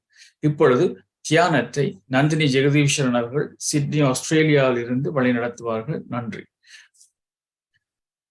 அனைவருக்கும் எனது அன்பான வணக்கம். இடுக்கண் வருங்கால் நகுக அதனை அடுத்தூர்வது அகுதொப்பதில். சோதனை துன்பம் நேரும் போது அதை கண்டு மனம் கலங்காமல் மகிழ்வுடன் இருக்கும் மனம்தான் துன்பத்தை எதிர்த்து வெல்லக்கூடியது. பிறவி பெருங்கடலை கடக்கும் போது ஏற்படும் சோதனைகளை சாதனைகளாக மாற்றி மகிழ்ச்சியுடன் வாழ தியானம் மிக அவசியம். ஆன்மீக தேடலின் உயர்ந்த நிலைதான் தியானமாகும். கூடி வாழ்ந்தால் கூடி நன்மை என்று பழமொழி கிணங்க உலக மக்களின் நலனுக்காக நாம் அனைவரும் ஒன்றிணைந்து கூட்டாக தியானம் செய்யும் போது பிரபஞ்சத்தின் பேராற்றலை பெற முடியும். இப்பொழுது தியானம் செய்யும் முறையை கூறுகிறேன். சுகமான இருக்கையொன்றை தேர்ந்தெடுத்துக் கொள்ளுங்கள். உடலை தளர்வாக வைத்துக்கொண்டு தலையை மட்டும் நிமிர்ந்த நிலையில் வைத்துக் கொள்ளுங்கள். இளம் சூடான தண்ணீர் தியானத்துக்கு முன்பும் பின்பும் அருந்துவதால் தியானத்தின் போது தொண்டை வறட்சி ஏற்படாது. நீங்கள் தியானம் செய்யும் இடத்தில் உங்களுக்கு அருகிலேயே தண்ணீரை வைத்துக் கொள்வதால் நீங்கள் உள்வாங்கும் பிரபஞ்ச சக்தி அந்த நீரிலும் பரவி நீங்கள் அருந்தும் பொழுது அது உடலினுள் சீராக பரவ உதவும். தியானத்தின் போது நமது உடம்பிலிருந்து சக்தி எதுவும் இழக்காமல் இருப்பதற்காக கைவிரல்களை ஒன்றுடன் ஒன்று இணைத்து மடி மீது வைத்துக் கொள்கிறோம். கால் பாதங்களை ஒன்றன் மேல் ஒன்று வைத்துக் கொள்கிறோம். கண்ணாடி அணிந்திருந்தால் கலட்டிவிட்டு கண்களை மெதுவாக மூடிக்கொள்கிறோம். இப்பொழுது உங்களது இயல்பான இயற்கையான சுவாசத்தை கவனிக்க தொடங்குங்கள். எண்ணங்கள் தோன்றினால் அவற்றை விலக்கிவிட்டு மீண்டும் உங்கள் சுவாசத்தை கவனிக்க தொடங்குங்கள். தியானத்தின் குறிக்கோள் உங்களது எண்ணங்களை கட்டுப்படுத்துவது அல்ல, அந்த எண்ணங்கள் உங்களை கட்டுப்படுத்துவதை நிறுத்துவதுதான். Please drink plenty of warm water before and after meditation. Sit comfortably, interlace your fingers, cross your legs and close your eyes. Please observe your normal natural breath. Do not open your eyes for the next 30 minutes. There will be a gentle background music to relax your mind. Thank you.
எல்லோரும் உங்கள் இயல்பான நிலைக்கு மீண்டு வாருங்கள். Gently bring back your awareness to your physical body. Place your both hands over your eyes. 1, 2, 3, 4, 5. Slowly open your eyes and clap your hands for the wonderful meditation you have done. Thank you.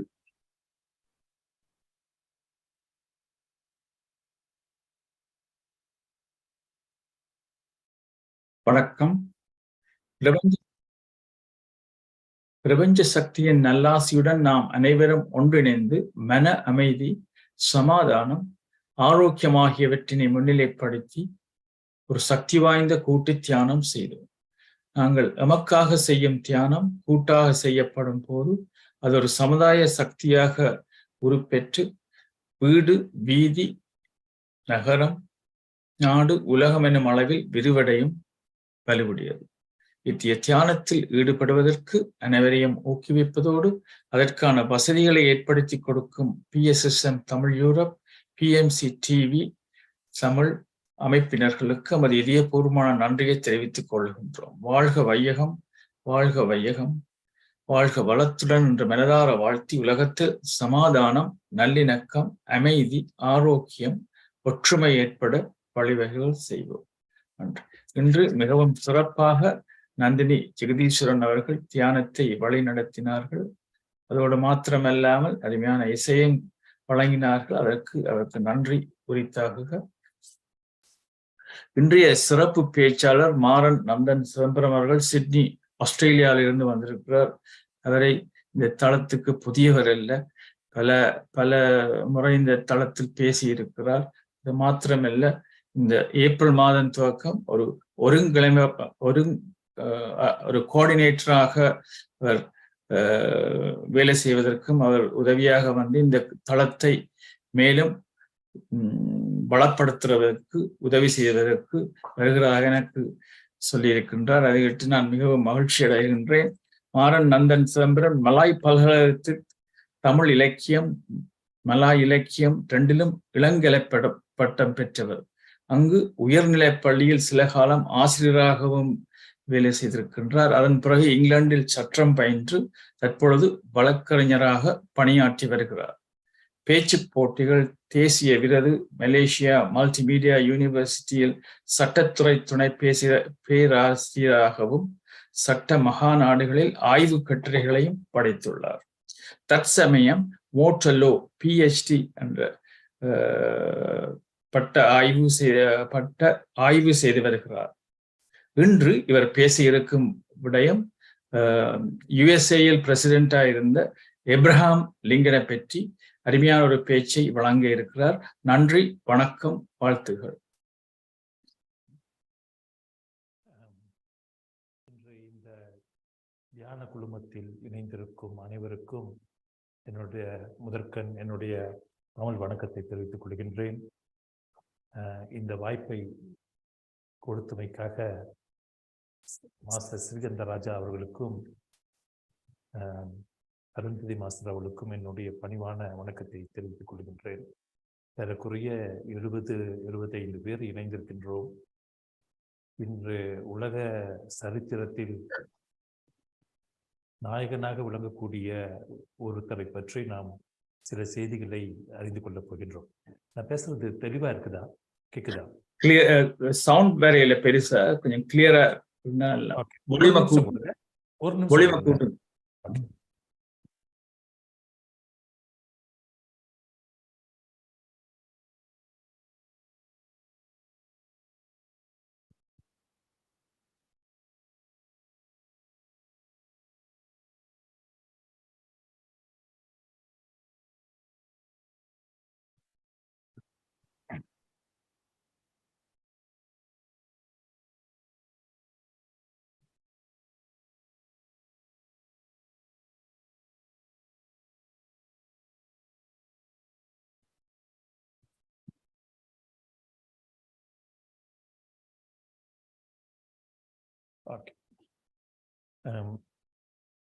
இடையூறுக்கு மன்னிக்கவும்.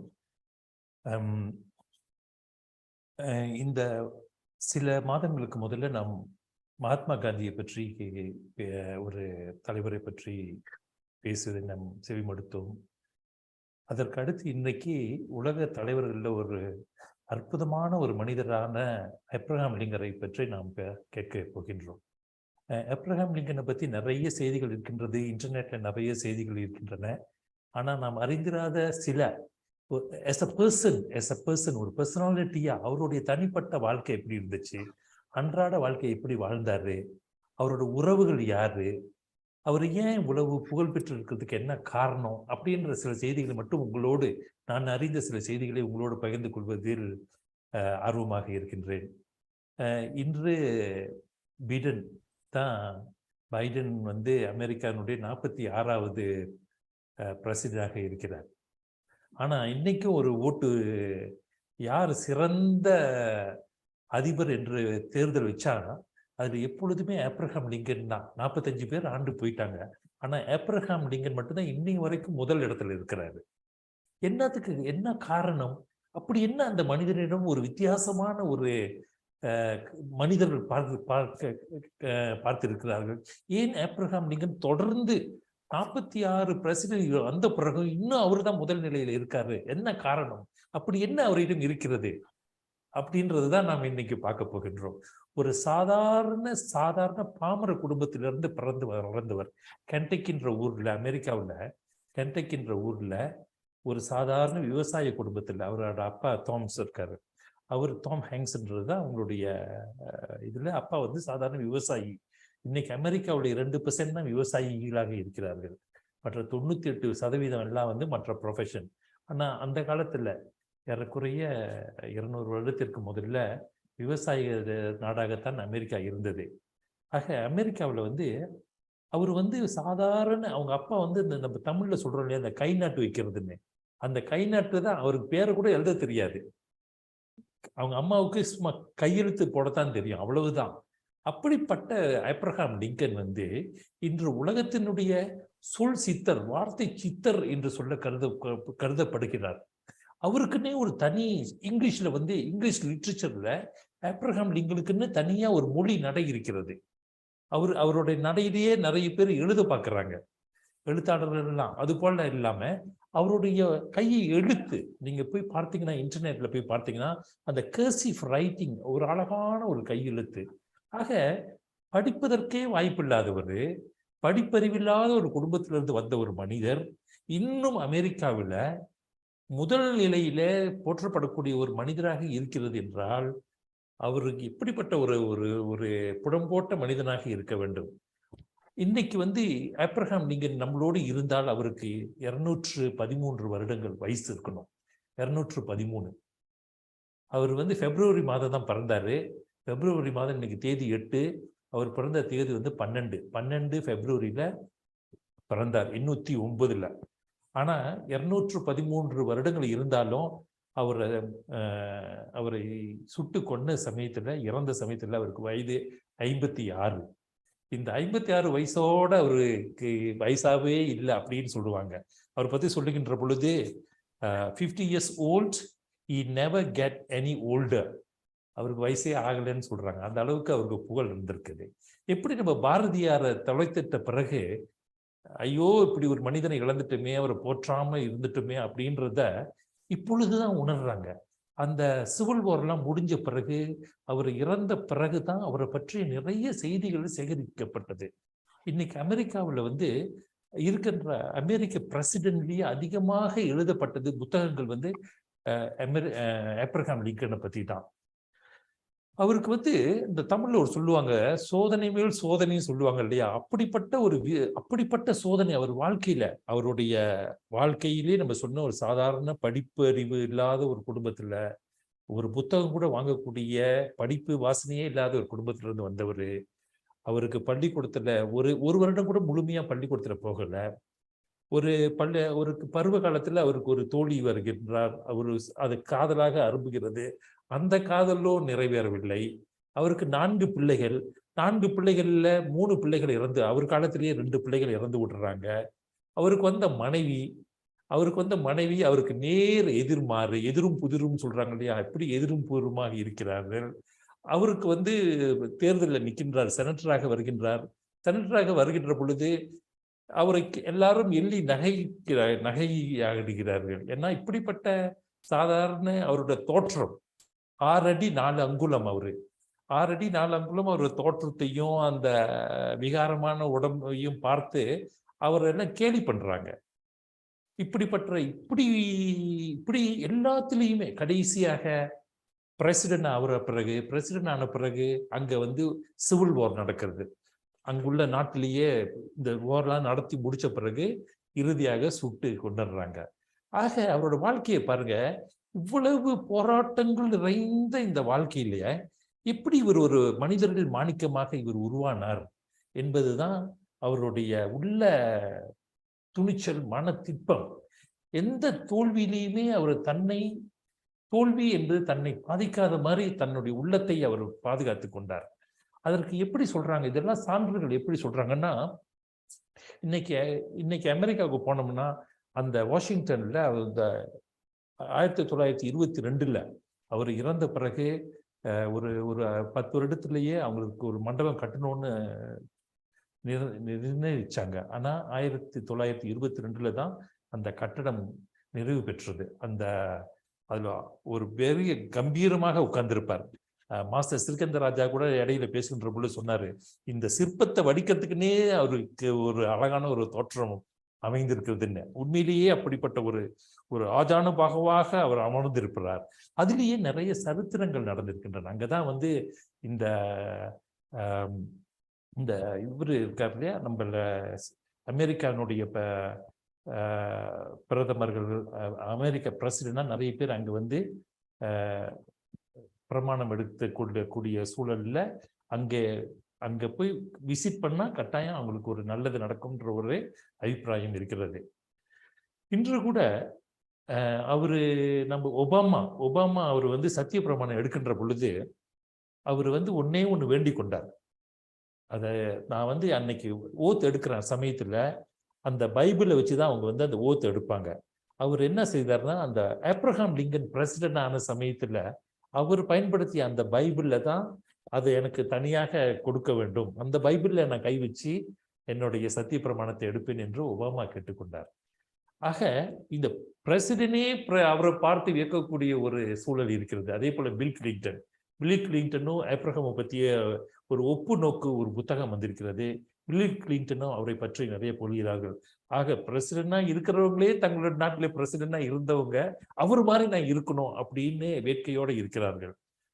Abraham Lincoln வந்து ஸ்பிரிங்ஃபீல்ட்ல வந்து என்ன செய்கின்றார், ஒரு வாழ்க்கையை தொடங்குறாரு. அவர் வாழ்க்கையை தொடங்குகின்ற பொழுது சாதாரண மனிதனாக, சாதாரண நம்ம போல ஒரு சாமானியனாக அவர் தெருவில் நடந்து போகின்ற பொழுது அவரை எள்ளி நகைவி ஆடுகிறார்கள். ஒரு கட்டத்துல வந்து அவருடைய தோற்றத்தை பற்றி விகாரமா பேசுகின்ற பொழுது ஒரு சண்டை வருகிறது. ஆக இவர் தோற்று போயிடுவாருன்னு நினைக்கிறாங்க. ஆனா அவர் உறுதியோட அதுல வென்று வருவாரு. அப்புறம் அங்க ஒரு போர் ஒண்ணு நடக்குது. ஒரு நாள் வந்து அவருடைய அக்கா வந்து சேரான ஒரு அக்கா இருக்காங்க. அந்த அக்கா வந்து என்ன செய்யறாங்க, பிரசவத்துல இறந்து போயிடுறாங்க. அவருக்கு ரொம்ப அவரோட மனசு ரொம்ப பாதிக்குது. வேலை இல்லாம இருக்கிறாருங்க. அப்ப அவர் என்ன செய்யறாரு, தன்னுடைய நண்பர் ஒருத்தரோட சேர்ந்து இந்த கப்பல்ல, இந்த படகு இருக்கு இல்லையா, இந்த ரிவர், அந்த காலத்துல ரிவர் ரொம்ப பெருசா இருக்கும், அந்த ரிவர்ல போயிட்டு அவரு போயிட்டு இருக்காரு. அப்ப வந்து ஒரு நாள் இரவுல வந்து அவரை இந்த பைரட்ஸ்ன்னு சொல்றாங்க இல்லையா, அவருக்கு போகின்ற படகுல உள்ள பொருட்களை திருடுவதற்காக அவரை அட்டாக் பண்றாங்க. ஆக அந்த அட்டாக்ல, அந்த சண்டையில வந்து அவருக்கு என்ன ஆயிருந்தா, நிரந்தரமா அவருடைய இடத்து கண்ணு சைட்ல ஒரு காயம் இருக்கிறது. அது கடைசி வரைக்கும் அந்த காயம் இருந்தது. ஆக இப்படி அது மட்டும் இல்லாம அப்புறம் அவர் என்ன செய்யறாரு, கொஞ்சமா முடிந்த பிறகு படிக்க ஆரம்பிக்கிறாரு. லேசா புத்தகத்தை வாங்குறாரு. ஒரு நாள் அந்த புத்தகத்துக்கு இரவல் வாங்கிட்டு வந்த புத்தகம் வந்து மழையில நனைஞ்சி அது ஈரமாகி விடுகிறது.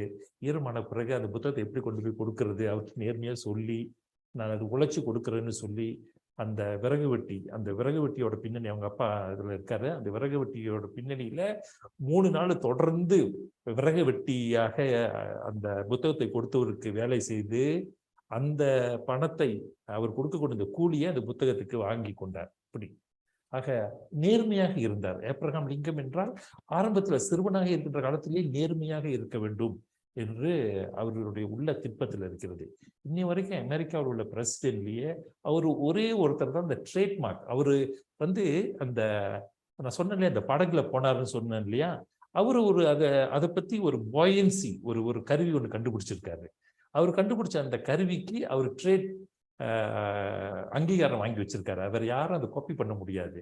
இந்த காப்பிரைட் சொல்றோம் இல்லையா, அந்த காப்பிரைட் அமெரிக்க பிரசிடென்ட்லயே அவருக்கு அப்படி ஒரு யூனிக்கான ஒரு மேன் அதை அவர் செய்திருக்கின்றார். அப்ப அவருக்கு அவரது 20வது வயதுல வந்து இந்த மேரி தோட்ன்ற ஒரு பெண்மணியை மணக்கிறாரு.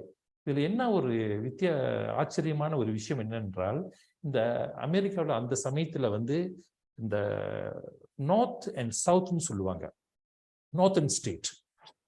இன்னைக்கு அமெரிக்காவில் இருக்கக்கூடிய 50 மாநிலங்கள் இருக்கின்றன. இன்னைக்கு யுனைடெட் ஸ்டேட்ஸ் ஆஃப் அமெரிக்கா என்று சொல்லுகின்றோம். இந்த United States of America Abraham Lincoln இல்லை என்றால் இந்த யுனைடெட் ஸ்டேட்ஸ் இருக்காது. அந்த இரண்டாக உடைந்து பிளவுபட்டு போயிருக்கும் அந்த நாடு. ஆனா அது ஒன்றாக ஆப்ரஹாம் லிங்கன் தான் அவர் வந்து அதை ஒன்றாக இருப்பதற்கு இன்னைக்கு அவர் தான் ஒரு முக்கிய காரணம். அதுவும் ஒரு காரணம் ஏன் அவர் இன்று வரை அவர் போற்றப்படுகிறார் என்பதற்கு காரணம் என்னன்னா, அவர் அழகான அவர் வந்து அழகாக பேசுவார். அவர் பேசுகின்ற நகைச்சுவையாக பேசுகிறது, சென்ஸ் ஆஃப் ஹியூமர் அவரிடம் ரொம்ப அதிகமாக இருக்கும். இரண்டாவது, பேச்சு கலையில அவர் மிகவும் சிறந்து இருந்தார். அவருக்கு வந்து ரொம்ப சேலஞ்சஸ். ஏன்னா அவர் எதிர்த்து நிற்கிற டாக்டர்ஸ்ன்றவர் வந்து அந்த காலத்துல செனட்ல இப்ப நம்ம பாக்குறோம் இல்லையா, அந்த செனட்ல போயிட்டு எல்லாரும் டிபேட் பண்றாங்க இல்லையா.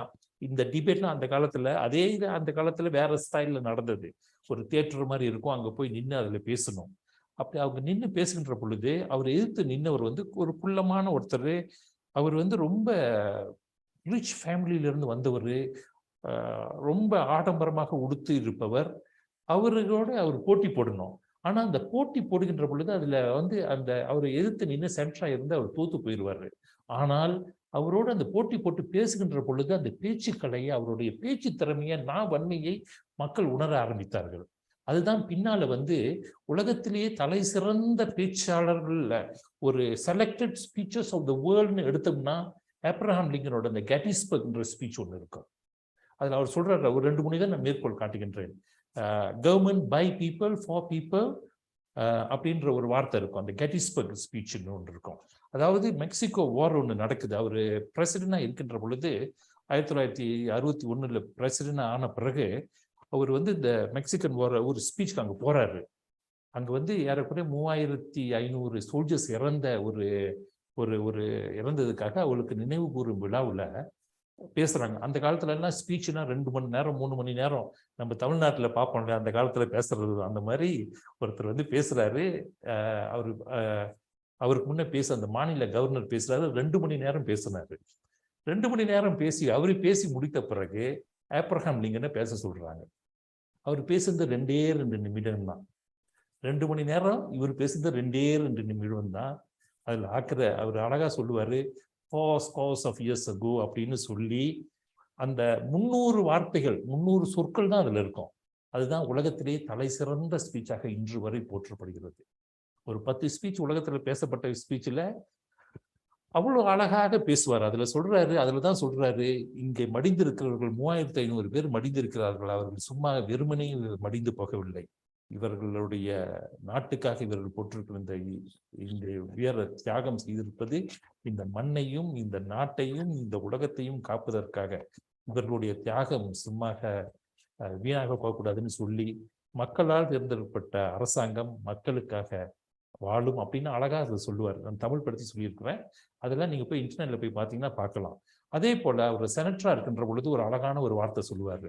செனட்டரா இருக்கும் பொழுது அப்பதான் இந்த ரேஷியல் வார் நடக்குது. ஏன் ஒபாமா வந்து அவரை வந்து அந்த பைபிளை வச்சு சொல்லணும்னு சொன்னார்னா, இந்த அவரோட காலத்துல தான் ஆப்ரஹாம் லிங்கன் தான் இந்த அடிமைத்தனத்தை ஒழிக்க வேண்டும் என்ற சட்டத்தை, அந்த ப்ரொக்ளமேஷன் கொண்டு வந்தாரு 1863.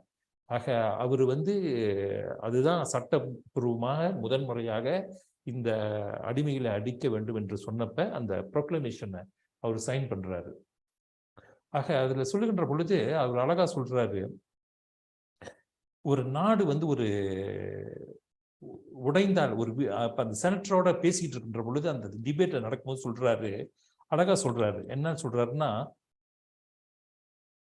a house divided against itself cannot stand, cannot endure permanently, half slave, half full அப்படின்னு சொல்றாரு. அதான் என்ன சொல்றாருன்னா, ஒரு வீடு இருக்குது, ஒரு வீட்டுல வந்து ரெண்டா பிளவுபட்டிருந்தா அந்த வீடுல வாழ முடியாது. ஆக அதுதான் நம்ம சொல்றோம், ஊர் இரண்டு பட்டால் கூத்தாடிக்கு கொண்டாட்டம்னு சொல்றோம் இல்லையா? அதே போல அந்த வார்த்தையை அழகா சொல்றாரு. அதாவது ஒரு house divided will never endure.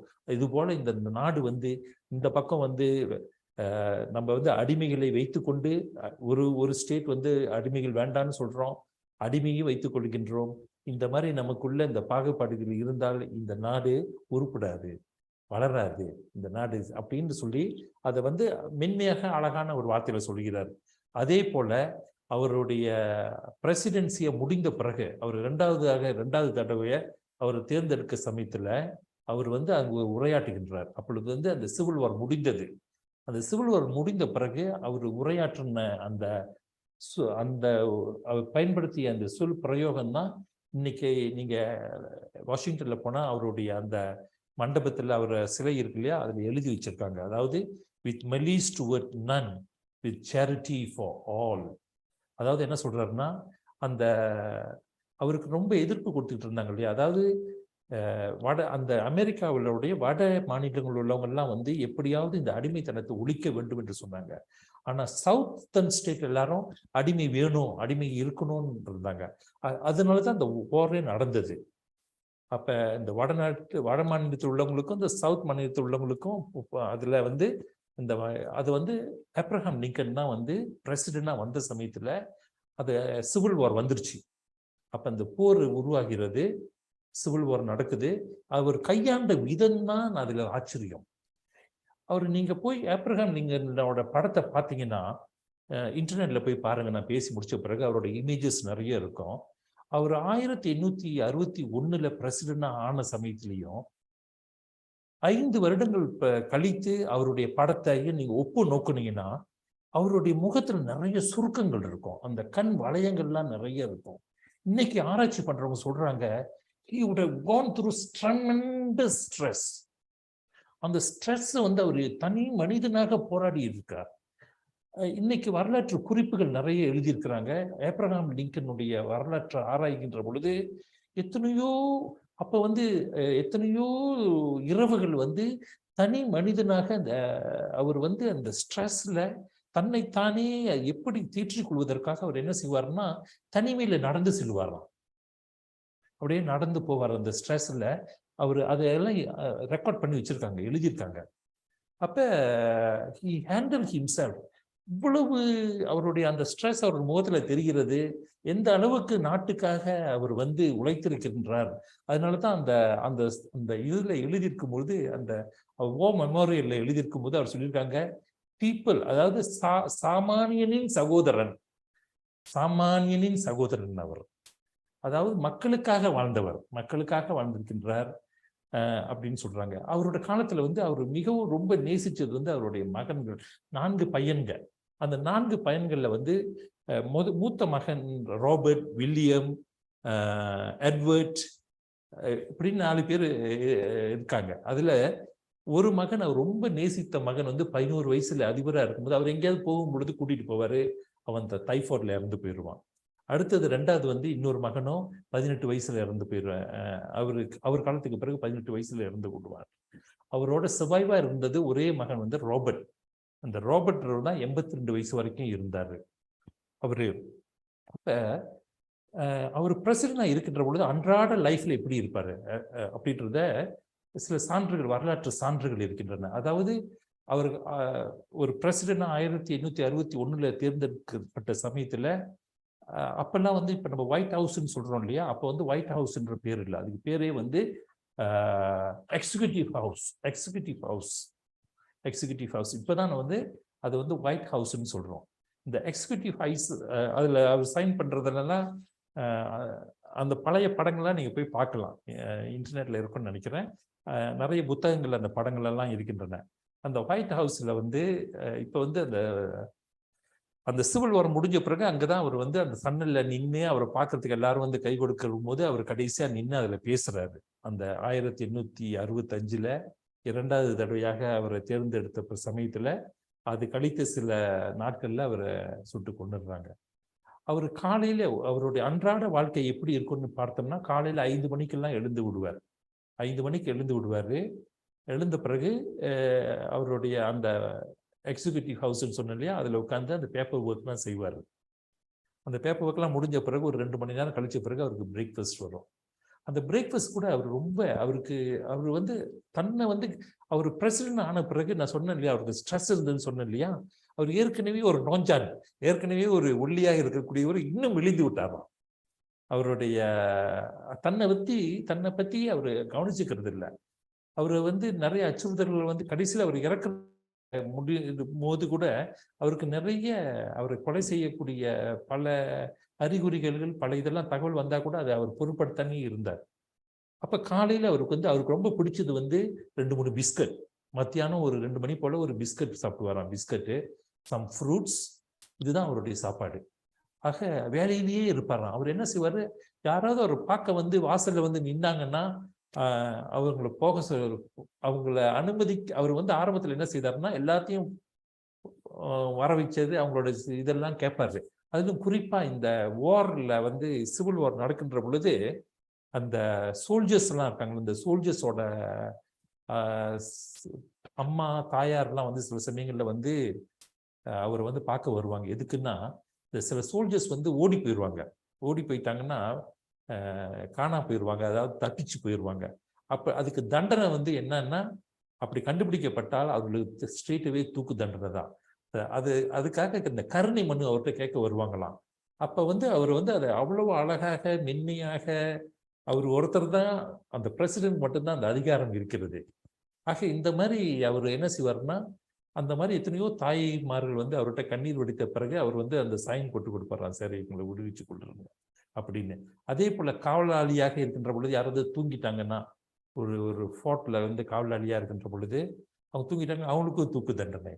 அவங்களுக்கும் வந்து யாராவது அவங்க தாயாரோ அல்லது அவங்க சகோதரர் வந்து கேட்டா அவர் வந்து மன்னிச்சு விடக்கூடிய ஒரு மனப்பான்மை இருந்தது. ஆக அந்த போரையும் ஒரு ஜெனரல்லாம் வச்சு நடத்தி கொண்டிருக்கின்றார். அதே சமயத்துல ஆப்போசிட்ல அவருடைய மனித தன்மையும் அங்க பார்க்க முடிகின்றது. எத்தனையோ இரவுகள் வந்து அவர் வந்து பிரசிடென்டா இருந்த அந்த 5 வருடங்கள்ல அவர் வாஷிங்டன் வச்சு வெளியே போனதே இல்லை. இப்பெல்லாம் நம்ம பார்க்குறோம் உடனே பிரசிடென்ட் வந்து ஹாலிடேஸ்க்கு போறாரு, அங்க போறாரு, இங்க போறாருன்னு.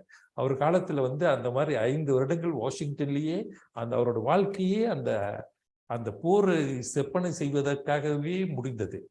எப்பயாவது ஒரு வாட்டி அவர் வெளியே போனார்னா அது எப்பயாவது அபூர்வமாக நடப்பது என்னவென்றால், அந்த மிலிட்ரி கேம்ப் இருக்கு இல்லையா, அந்த மிலிட்ரி கேம்ப்ல உள்ள சோல்ஜர்ஸோட குவார்டர்ஸ் இருக்கும், அங்க போய் உட்கார்ந்து அவர்களோட அவர் பேசுவாராம். அப்படி அவர் பேசுகின்றதுதான் அவருக்கு ஒரு ஆறுதல்.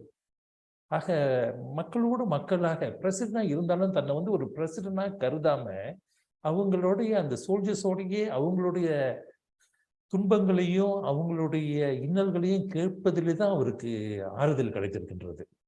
அது மட்டும் இல்லாமல் அவர் வந்து இந்த சிவில் வார் நடக்கின்ற பொழுது பல ஜெனரல்லாம் இருந்தாங்க. 3 ஜெனரல் இருந்தாங்க. கடைசியா இருந்தவர் தான் யூலிசிஸ் தான் பின்னால வந்து அந்த சிவில் வார்ல அவருக்கு நம்பிக்கையான ஒரு ஜெனரலா இருந்தவர். அவர் பின்னால வந்து பிரசிடென்ட் ஆனாரு. இந்த ஜெனரல்லே வந்து அவர் நியமிச்ச சில ஜெனரல்லாம் வந்து அந்த காலத்துல வந்து நம்ம மாதிரி இப்போ உள்ள டெலிஃபோன்லாம் இல்லை. அப்ப வந்து டெலிகிராம் தான். அப்ப இந்த டெலிகிராம் வந்து ஒவ்வொரு நாளும் இரவுல வந்து அவர் என்ன செய்வார்னா, இந்த மாதிரி ஒரு 10-11 மணிக்கு போயிட்டு அந்த டெலிகிராம், அந்த டிபார்ட்மெண்ட், இப்ப வந்து நம்ம சொல்ற பென்டகோன் சொல்றோம் இல்லையா, அப்பெல்லாம் வந்து இந்த வார் டிபார்ட்மெண்ட், அவர் அங்கதான் இருப்பார். அந்த எக்ஸிக்யூட்டிவ் ஹவுஸ், அதுக்கு அடுத்து ஈவினிங்ல வந்து அங்க போய் அந்த வார்ல என்ன நடந்தது, சண்டேல யாரு எப்படி நடந்திருக்கு, எத்தனை வீரர்கள் இறந்திருக்காங்க, இந்த தாக்கலை செய்யறதுக்கு அவரே போய் அங்க நின்று அந்த டெலிகிராமுக்காக ஆவலோட காத்திருப்பாராம். இப்ப இந்த டெலிகிராம் நம்ம ஜெனரேஷன் டெலிகிராம் பார்த்திருப்பேன், இப்போ உள்ள ஜெனரேஷனுக்கு தெரியாது, மில்லினியம் ஜெனரேஷனுக்கு. ஆனா அந்த டெலிகிராம் வந்து வரும்போது, ஒரு டெலிகிராம் வரும்போது எவ்வளவு ஆவலா இருப்போம். நம்மளாம் சின்ன பிள்ளையா இருக்கும்போது அந்த டெலிகிராம் வந்துச்சுன்னா நம்ம பார்த்திருப்போம். அந்த மாதிரி அவர் வந்து ஒரு வார சமயத்துல அந்த டெலிகிராமுக்காக அப்பதான் கண்டுபிடிச்சிருக்காங்க. ஆக அந்த டெலிகிராம் வந்து அவருக்கு ரொம்ப தாக்கல் சொல்ல வேண்டி இருந்துச்சு. ஆனா அந்த பிரசிடென்ட் அவர் நியமிச்ச சில ஜெனரல்லாம் வந்து அவர் எதிர்பார்த்த அளவுக்கு அவருடைய அபிலாஷைகளை போர்ல அவ்வளவு சிறப்பாக செய்ய முடியல. அப்ப அவருக்கு ரொம்ப ஆக்ரோஷமா இருக்குமா. எதிர்பார்த்த அந்த ஜெனரல் வந்து அவர் என்ன செய்திருக்காரு, உட்கார்ந்து எழுதியிருக்காரு. அவருடைய மேசையில உட்கார்ந்து எழுதியிருக்காரு. இந்த ஜெனரல் வந்து அதாவது நான் எதிர்பார்த்த மாதிரி இல்லை அப்படின்னு சொல்லி அந்த கோபத்தை அனுப்புறதுக்காக எல்லாத்தையும் எழுதி என்ன செய்திருக்காரு, எழுதி வச்சுட்டு எழுதியிருக்காரு. ஆனால் அவர் காலத்துக்கு பிறகு, அவர் இறந்த பிறகுதான் பார்த்தோம்னா அவ்வளவு அவருடைய அந்த இயலாமையும் அந்த ஆற்றாமையையும் அவரு கடிதத்துல எழுதி வச்சிருந்தாலும் அது அவர் என்ன செஞ்சிருக்காரு, அதை போஸ்ட் பண்ணாம அவர் டிராயர்லயே அப்படியே வச்சிருந்திருக்காரு.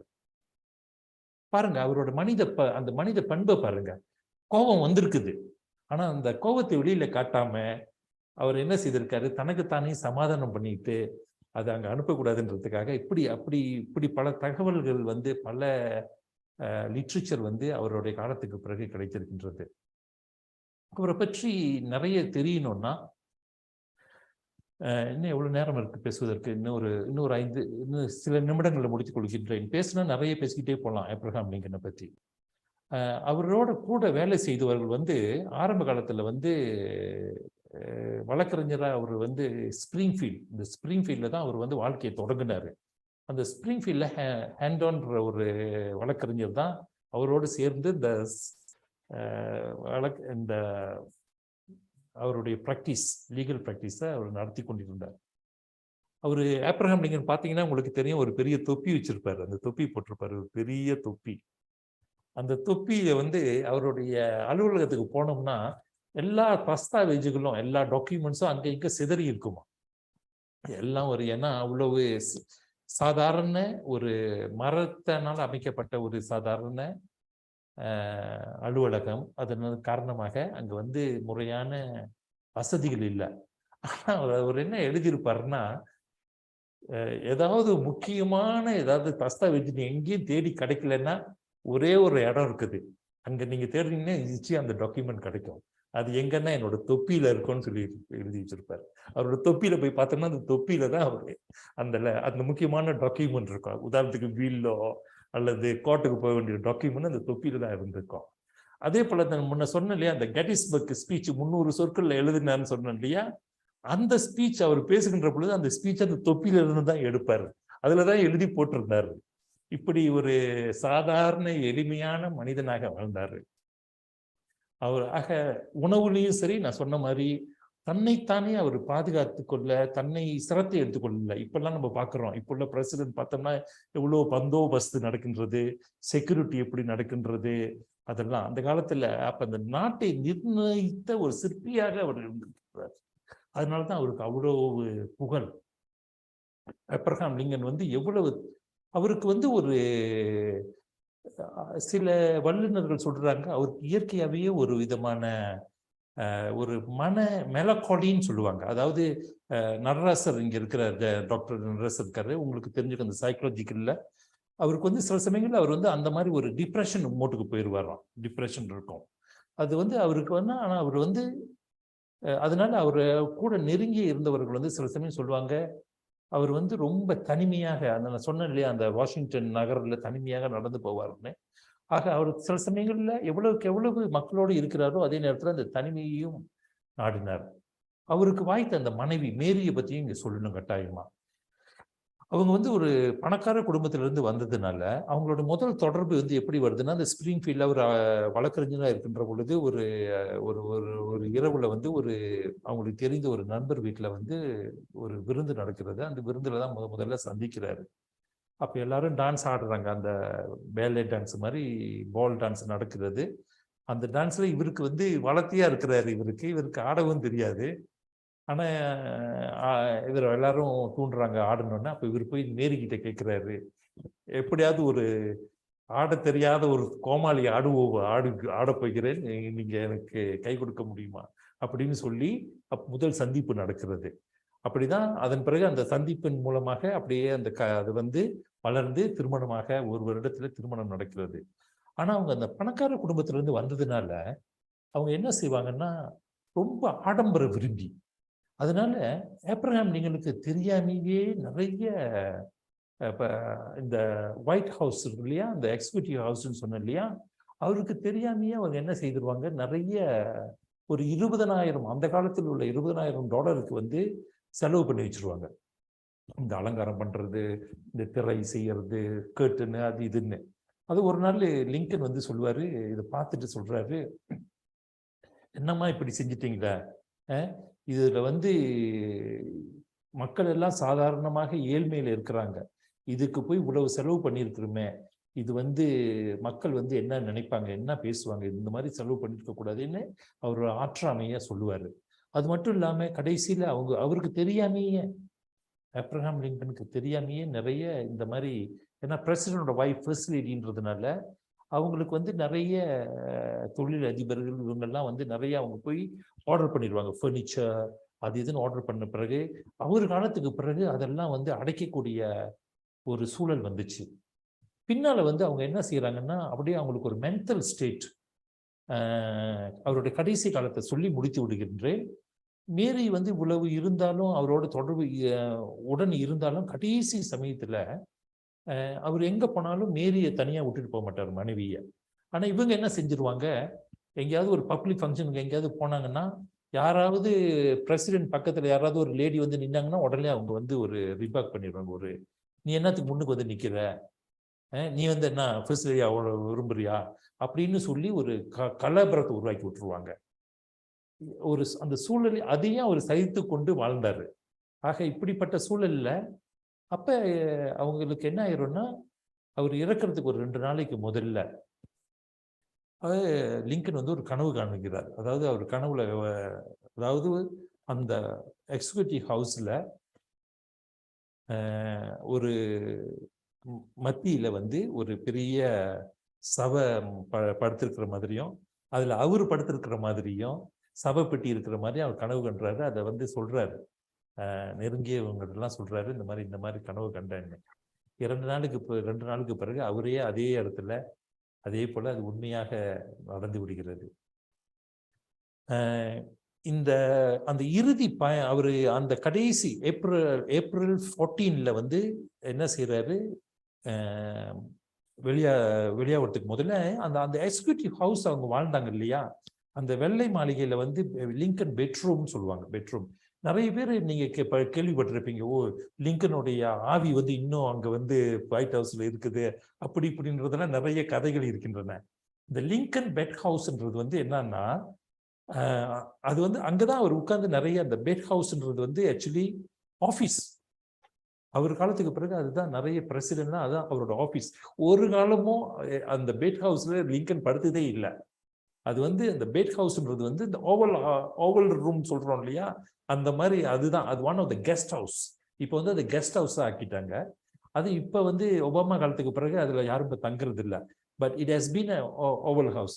அந்த மேரி வந்து என்ன செஞ்சிருவாங்க, இவருக்கு தெரியாமையே ஒரு நாள் வந்து லிங்கன் வந்து பிரசிடென்டா வேலையெல்லாம் முடிச்சுட்டு வந்துட்டு வருவாரு. அவங்களுடைய படுக்கை அறையில வந்து ஒரு பெரிய புது கட்டல் இருக்கும். அது புது கட்டல் வந்து 6 அடி 4 அங்குலம், என்ன 6 அடி இல்லையா, அதனால அந்த பெரிய கட்டலை ஆர்டர் பண்ணியிருப்பாங்க அவருக்கு தகுந்த மாதிரி அவருக்கு படுக்கணும்னு சொல்லி. அதை பார்த்தோன்னே அவருக்கு இன்னும் கொஞ்சம் வேதனை ஆயிரும், இதெல்லாம் ஏன் நீங்க செய்யறீங்க, ஏமா இதெல்லாம் செய்யற அப்படின்னு சொல்லி அவர் வந்து இதெல்லாம் மக்களுடைய பணம்னு சொல்லி அவர் ரொம்ப வேதனையா இருப்பாரு. அந்த கட்டளை இன்னும் இருக்கிறது, அந்த கட்டில் இன்னும் இருக்கிறது. அமெரிக்காவுக்கு போனோம்னா அந்த ஓப்பன் ஹவுஸ் இருக்கின்ற பொழுது அந்த கட்டிலை நம்ம பார்க்கலாம். ஆக இதெல்லாம் அவரோட ஆர்கைவ்ஸ்ன்னு வச்சிருக்காங்க. லிங்கன் எழுதிய எழுத்து, அவர் பயன்படுத்திய, அவர் இறந்த சமயத்துல அவருடைய பாக்கெட்ல இருந்த கைத்துண்டு, அவர்கிட்ட என்னென்ன இருந்தது, அவருடைய பேனா, அவர் பயணித்த பேனா எல்லாம் லிங்கன் ஆர்கைவ்ஸ்னே தனியா வச்சிருக்காங்க. சரி, இறுதி காலம் எப்படி முடிந்தது, இறுதி நாள் எப்படி முடிந்தது என்று சொல்லி முடித்து விடுகிறேன். அவர் என்ன செய்கின்றார், இந்த ஃபோர்ட் தியேட்டர் அவர் வந்து அந்த 14th November 1865 வந்து என்ன செய்யறாரு, மாலையில இதுல அவர் மனைவியோட போறார் ஃபோர்ட் தியேட்டர்ன்றதுல. அந்த இப்பெல்லாம் நடக்குது இல்லையா, அந்த பெரிய ஆப்பரா ஹவுஸ்லாம் நடக்கின்ற பொழுது தியேட்டர் ஷோ நடக்குது இல்லையா, அது போல அந்த தியேட்டர்ல வந்து ஒரு நிகழ்ச்சி நடக்கிறது, ஒரு டிராமா. அந்த டிராமாவுக்கு பிரசிடென்ட், அப்ப அந்த காலத்துல வந்து பிரசிடென்ட்னா அங்க நிறைய அடுக்குகள் இருக்குது. அதுல ஆக மேல அவருக்கு மட்டும் தனியா ஒரு பிரசிடென்ட்க்குன்னு தனியா ஒரு ரூம் மேல அவர் உட்கார்ந்துருக்காரு. சும்மா ஒரு பாதுகாப்பு என்னன்னா பாடி கார்ட்லாம் இல்லை, ஆனா ஒரு சின்ன ஒரு அலங்காரம் மாதிரி மேடை ஒண்ணு இருக்குது. அதுல அவரும் மேரியும் உட்கார்ந்துருக்காங்க. அதுல இந்த வில்லியம் பூத்னு ஒருத்தர் இருக்கான். வில்லியம் பூத்ன்றது வந்து ஒரு நாடறிந்த ஒரு கலைஞன். அவன் வந்து சிறந்த கலைஞன். அந்த காலத்துல ரொம்ப இப்ப நம்ம சொல்றோம் ஹாலிவுட் சொல்றோம் இல்லையா, அந்த ஹாலிவுட்ல நடிகர்கள் இருக்காங்க இல்லையா, அந்த மாதிரி அந்த காலத்து ஹாலிவுட்ல சிறப்பு பெற்ற ஒரு புகழ்பெற்ற நடிகன். அதனால அவனுக்கு வந்து ஒரு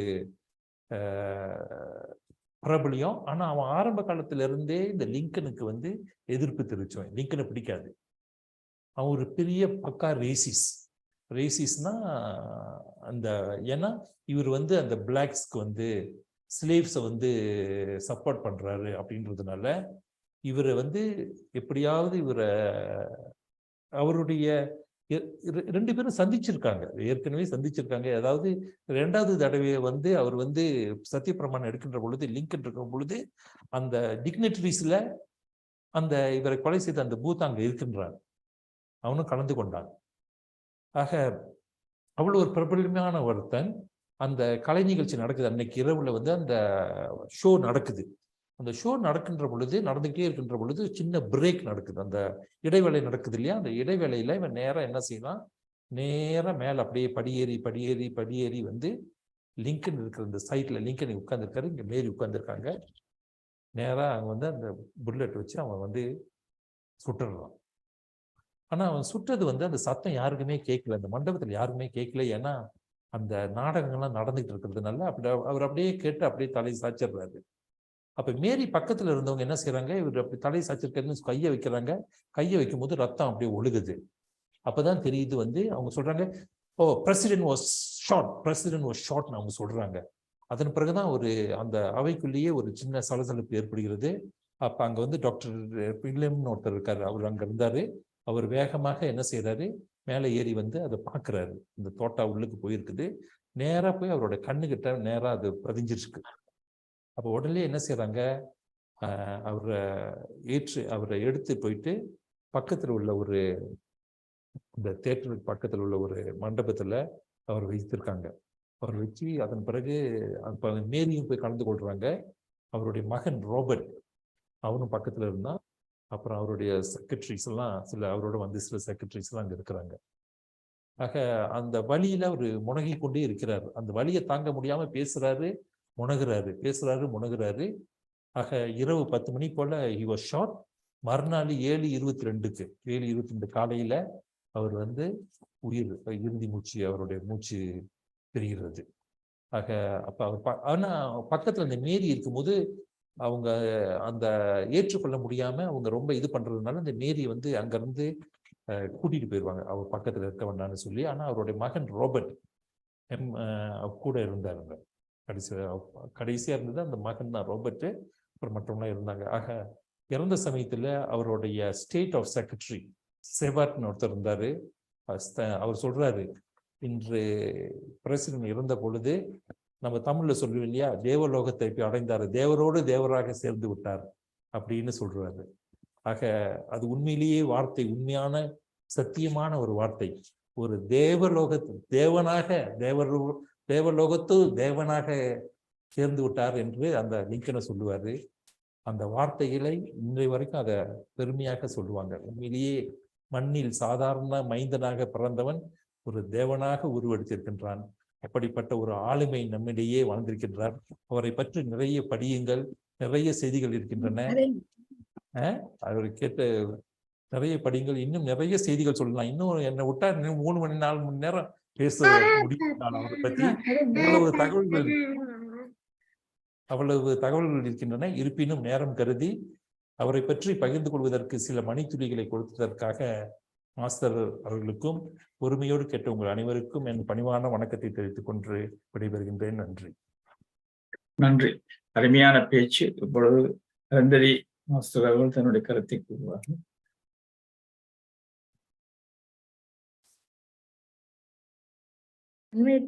மிக்க நன்றி மாறன் மாஸ்டர்.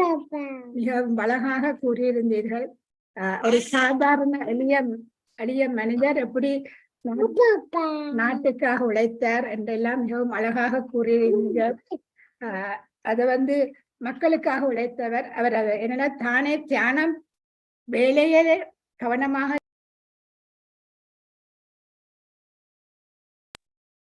தட்டி கொண்டிருக்கிறேன். எனக்கு கதைக்க முடியல. வேலையில கண்ணும் கருத்தமா இருந்து அவர் தியானம் மாதிரி செய்ததுல அவருக்கு எப்பத்தான் இறக்க போறேன்னு கூட தெரிய வந்திருக்கின்றது. மிகவும் அழகாக விளக்கமாக கூறியிருந்தீர்கள். மிக்க நன்றி. நன்றி. பாய் சொல்லுங்க எல்லாருக்கும். நன்றி நன்றி. நன்றி. நன்றி. ஓகே, இப்பொழுது மேஜர் நாராயணன் அவர்கள் தன்னுடைய கருத்தை கூறுவார்கள். நந்தன் மாறன் அவர்கள் ரொம்ப அற்புதமான உரையாற்றினார். இது பார்ட் 1 தான் சொல்ல முடியும். ஏன்னா அப்ரஹாம் லிங்கன் பத்தி பல விஷயம் சொல்றதுக்கு இருக்குது. ஒரு சொன்ன கொடுத்த நேரம் கருதி சொன்னது ரொம்ப ரொம்ப கம்மி. அதை பத்தி suppose the president of first சொல்லுவாங்க. பல விதத்துல இவர் பிரசிடென்ட் ஆஃப் ஃபர்ஸ்ட் அப்படி சொல்லுவாங்க. ஏன்னா இது only president shot in battlefield. Bullet once civil வார்ல பங்கெடுத்து ஒரே ஒரு பிரசிடென்ட். ரெண்டாவது அமெரிக்காவில் 4 president assassinated. The first president இவர். Only the president who was shot while watching a play.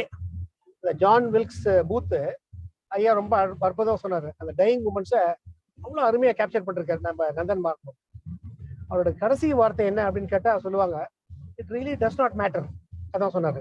என்னோட பக்கத்துல அவங்க வைஃப் மேரி பத்தி சொன்னாரு. மேரி ரொம்ப பொசசிவ், ஹைலி அப்சசிவ். அந்த சைட்ல ஒரு லேடி இருந்தாங்க. அப்ரஹாம் லிங்கன் தன்னோட வைஃபோட கையை பிடிக்கும் போது அவங்க சொன்னாங்களாம். அப்ப அப்ரஹாம் லிங்கன் சொல்றாரு, அதான் அவரோட வார்த்தை, கடைசி வார்த்தை. ஏன்னா சொல்றது கொஞ்ச நேரத்துக்கு முன்னாடி தெரிஞ்சிருக்கு போது. அந்த Gettysburg address for which is very very famous. பேச்சுக்கு ஒரு புதிய இலக்கணம் வைத்தவர் அப்ரஹாம் லிங்கன். அந்த பவர் ஆஃப் 3 அப்படின்னு சொல்லுவாங்க. பப்ளிக் ஸ்பீக்கர்ஸுக்கு சொல்லுவாங்க, பவர் ஆஃப் 3 சொல்லுங்க. அப்படி என்ன பவர் ஆஃப் 3 பண்ணாரு? அன்கான்சியஸா, யாரும் சொல்லிக் கொடுக்கல, அவருக்கு தானா வந்தது. By the people, for the people, of the people. ரொம்ப அழகான கெட்டிஸ்பர்க் அட்ரஸ். பல தலைவர்கள் ரொம்ப நேரம் உரையாற்றுவாங்க. ரொம்ப நேரம் உரையாற்றி ரொம்ப சுருக்கம் ஒண்ணுமே இருக்கு.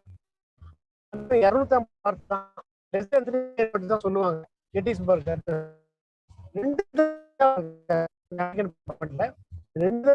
ரொம்ப சுருக்கமான உரை, ரத்தன சுருக்கமான உரை. ஐயா அவ்வளவு ஷார்ட்ல பல விதமான செய்திகளை பேக் பண்ணி கொடுத்திருக்காரு. ஆழ்ந்த படிப்பு இல்லைன்னா சொல்ல முடியாது. எந்த குறிப்பும் இல்லாம words started flowing from naturally. ஆத்மார்த்தம் மைண்ட்ல இருந்து வந்துட்டே இருக்குது. ஸோ அந்த அளவுக்கு ஒரு ஆழங்கால் பட்டு வாழ்க்கை வரலாறு படிச்சு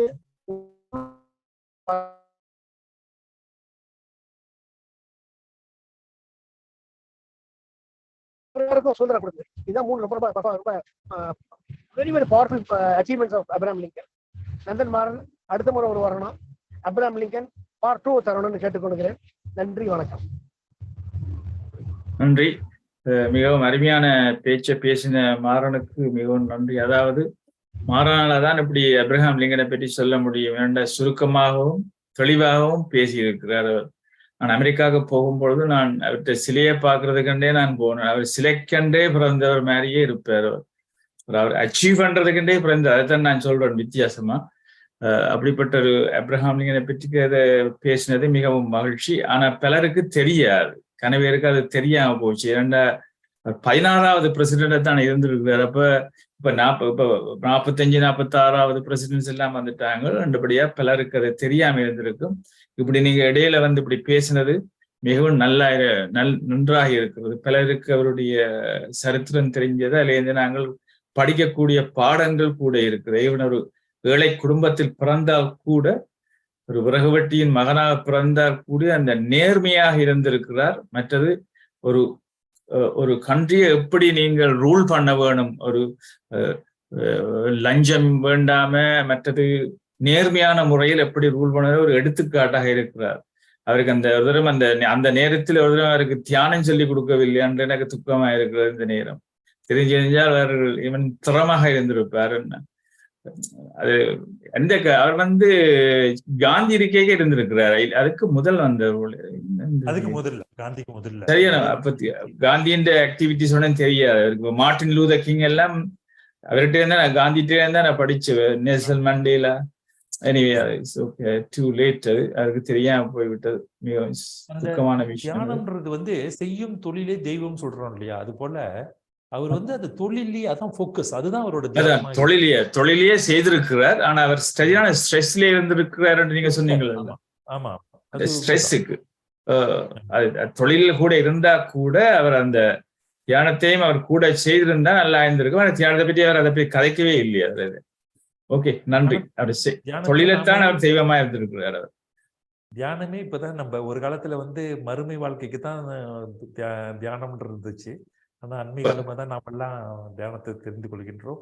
ஏதோ நல்ல வழியில போகின்றோம்ன்றதுதான் ஒரு பெருமை அதுல. ஆமா, இப்படிப்பட்ட பெரியாக்களின் சரித்திரத்தை நாங்கள் திருப்பி திருப்பி சொல்றதுக்கு ஆயத்தங்கள் செய்ய வேணும். அதுக்கு அந்த தளத்தில் பேசுவதற்கு நாங்கள் வழிமுறைகளை எடுக்க வேண்டும் என்று கூறிக்கொண்டு புது லிங்கரட்ன மாஸ்டர் சிட்னி ஆஸ்திரேலியாவிலிருந்து தன்னுடைய கருத்தை கூறுவார்.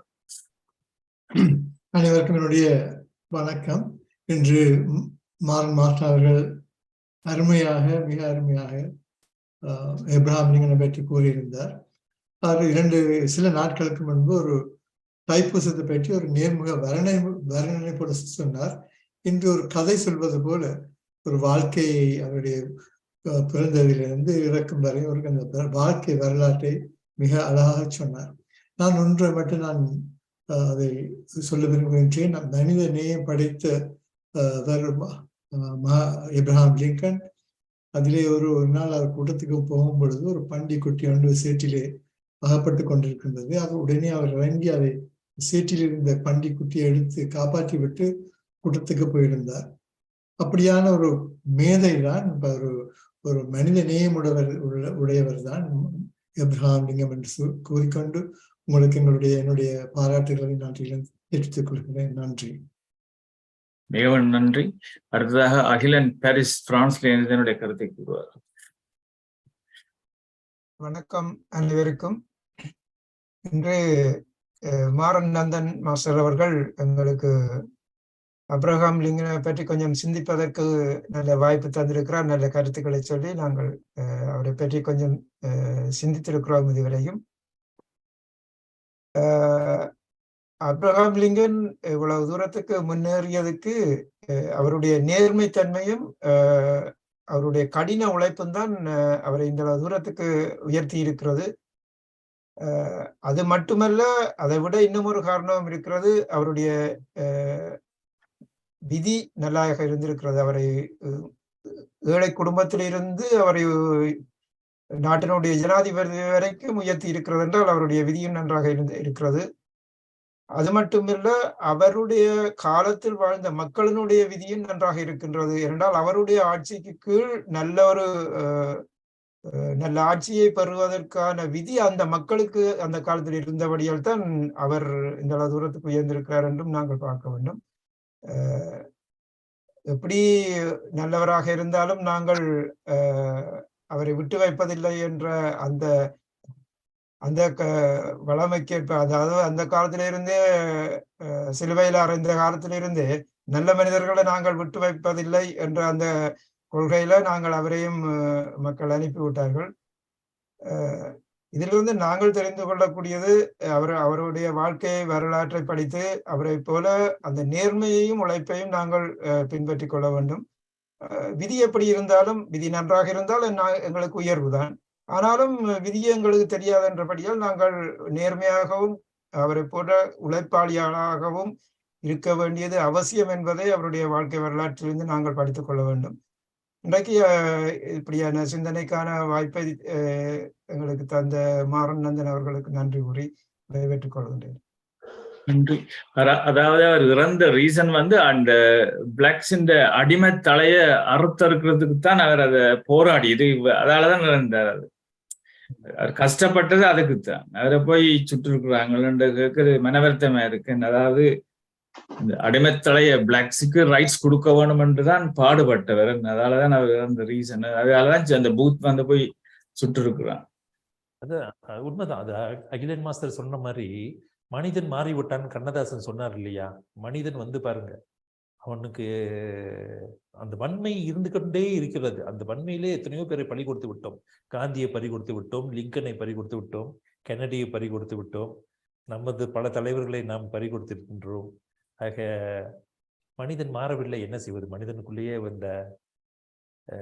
இந்த நன்மைக்கும் தீமைக்கும் போராட்டம் நடந்து கொண்டே இருக்கிறது. சில சமயங்களில் நன்மை வெல்லுகின்றது, சில சமயங்களில் தீமை தலை தோங்கி இருக்கிறது. அதை போராட்டம் தொடர்ந்து கொண்டு தான் இருக்கிறது. நாம தான் அதை தாங்கிக் கொள்ள வேண்டும், அதுக்கு எதிர்த்து செயல்பட வேண்டும். நாங்கள் இயற்கையோடு நாங்கள் நல்லபடியா நடந்த பல விடயங்கள் நல்லபடியா நடக்கும் என்பதுதான் என்னுடைய நோக்கம். ஏன்டா பாருங்க, கிட்டடியில கூட பாருங்க, டர்க்கி சிரியன் பார்டர்ல 8000 பேர் வந்திருக்கிறார். இதுக்கு என்ன மறுமொழி சொல்றேன்னு எனக்கு தெரியும். 8000 people. எனவே அடுத்ததாக டாக்டர் நடராஜ ஜெகநாதன் அவர்கள் தன்னுடைய கருத்தை கூறுவார்.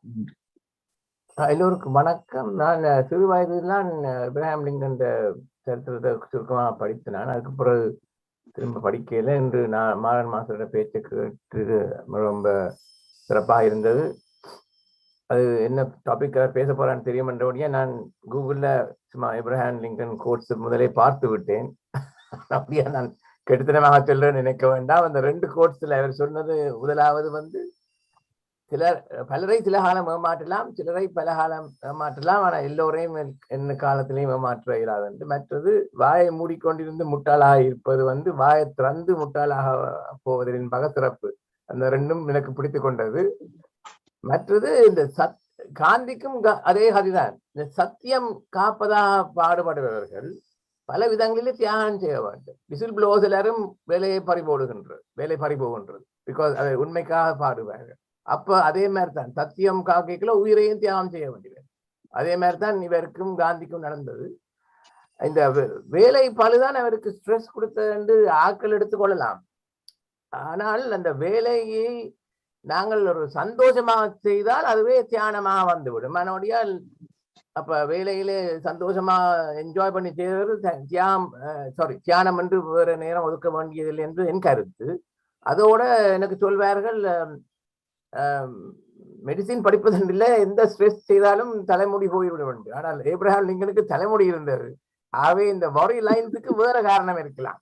அதாவது நீங்கள் அடிக்கடி சிரித்து இந்த ஃபேஷியல் மசில்ஸை ஆக்டிவேட் பண்ணால் உங்களுக்கு வரி லைன்ஸ் வராதுன்றது என் கருத்து. அப்படி புத்தகத்துல படிக்கவில்லை, நான் அப்படித்தான் அனுமானிக்கிறேன்.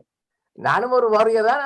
நான் சிரித்து எல்லாத்துக்கும் ஒரு ஜோவியில பகுதி சிரித்து ஒரு மாதிரி பண்றேன்னு நெக்குன்றேன். அதனுடையால் அது அவருடைய வாரி லைன்ஸ் வந்தது சிரிக்க முடியாத தன்மை என்று நினைக்கலாம். ஏன்னா அவருக்கு தலைமுடி இருந்தது இல்லையா, அது கொட்டுண்டவில்லை. எனவே நேரம் கருதி நிறைவு செய்கிறேன். நன்றி உங்களுடைய பேச்சு. மிகவும் நன்றி நடராஜர் மாஸ்டர். அடுத்ததாக தமாநாதன் மாஸ்டர் எஜ்வே யூகேல இருந்து பேசுறா. நன்றி. வணக்கம் எல்லோருக்கும். மாறன் மாஸ்டர், உங்களுக்கே உரித்தான பாணியில் மிக அழகாக வடிவாக சொன்னீர்கள். பல தகவல்களையும் பெற்றுக்கொண்டோம். ஆனால் வைட் மேரியை பற்றி ஒரு வெறுப்பான உணர்வை நீங்கள் தந்து விட்டீர்கள். மீண்டும் வருக. நன்றி.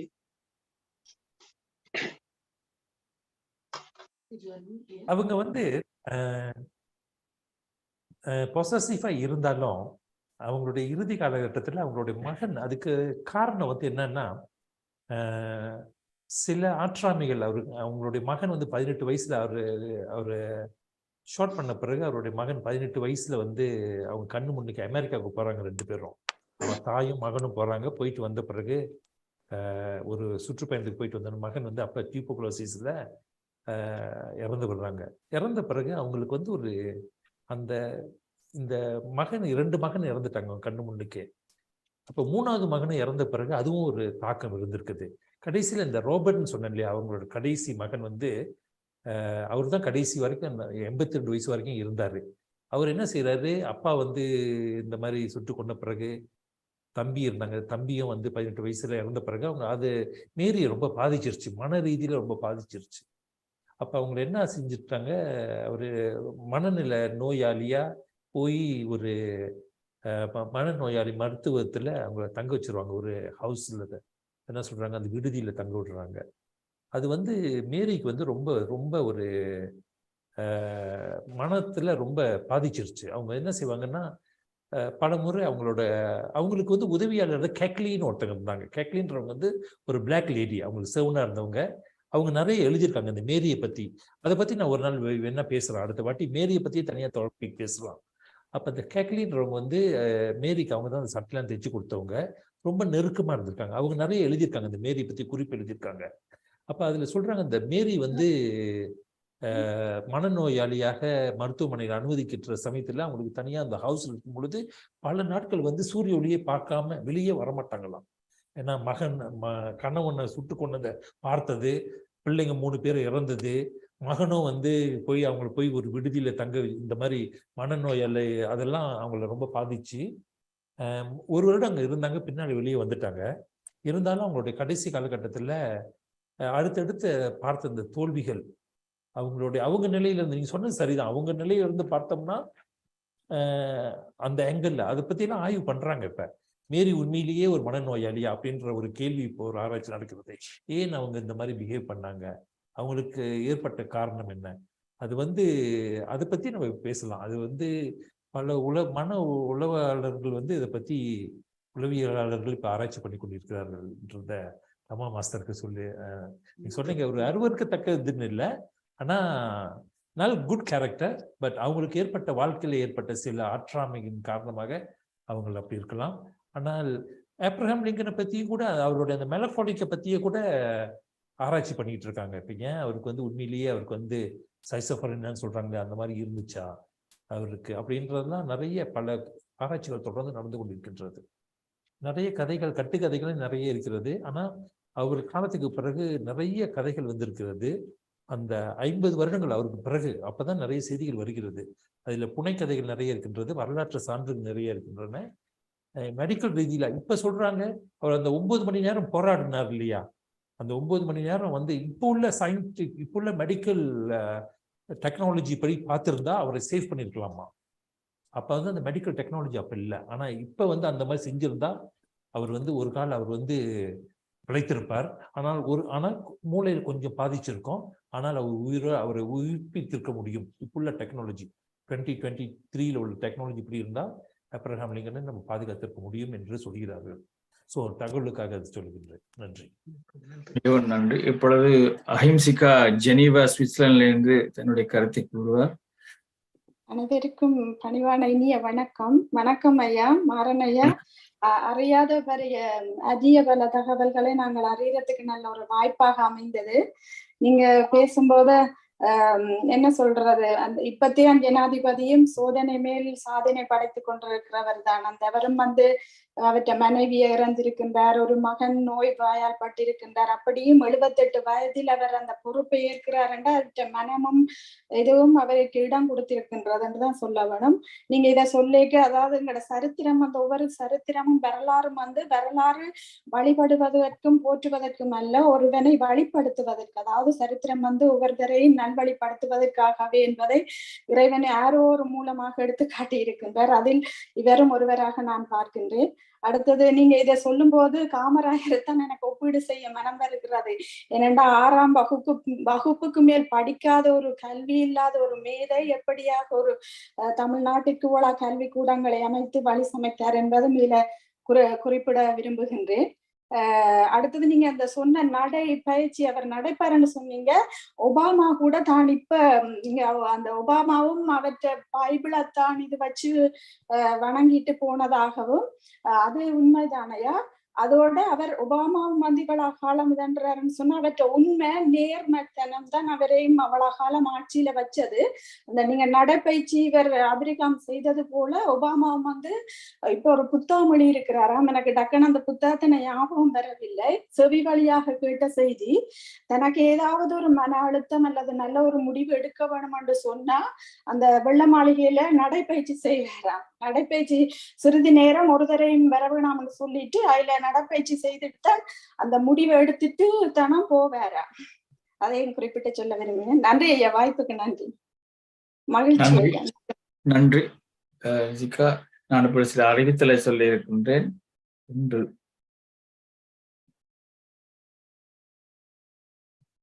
இன்று இரவு கிரேஷன் ஜேம்ஸ் அல்ஸ்டன் அவர்கள் ஜெர்மனியிலிருந்து வந்து பேசியிருக்கும் விடயம் பனியும் அதிர்வும் பற்றி பேசியிருக்கிறார். 8 மணி போல இன்று இரவு UK நேரம். நாளைக்கு 9:30 மணிக்கு சமாநாதன், தாராநாதன் அண்ட் சதா மாஸ்டர் எல்லாரும் சேர்ந்து கலந்து ஒரு பேச்சை வழங்க இருக்கிறார்கள். பவர் ஆஃப் சைலன்ஸை பற்றி பேசியிருக்கிறார்கள். 11 மணிக்கு UK நேரம் லோ ஆஃப் அட்ராக்ஷன் சந்திரகலா அவர்கள் வந்து பேசி வருகிறார்கள்.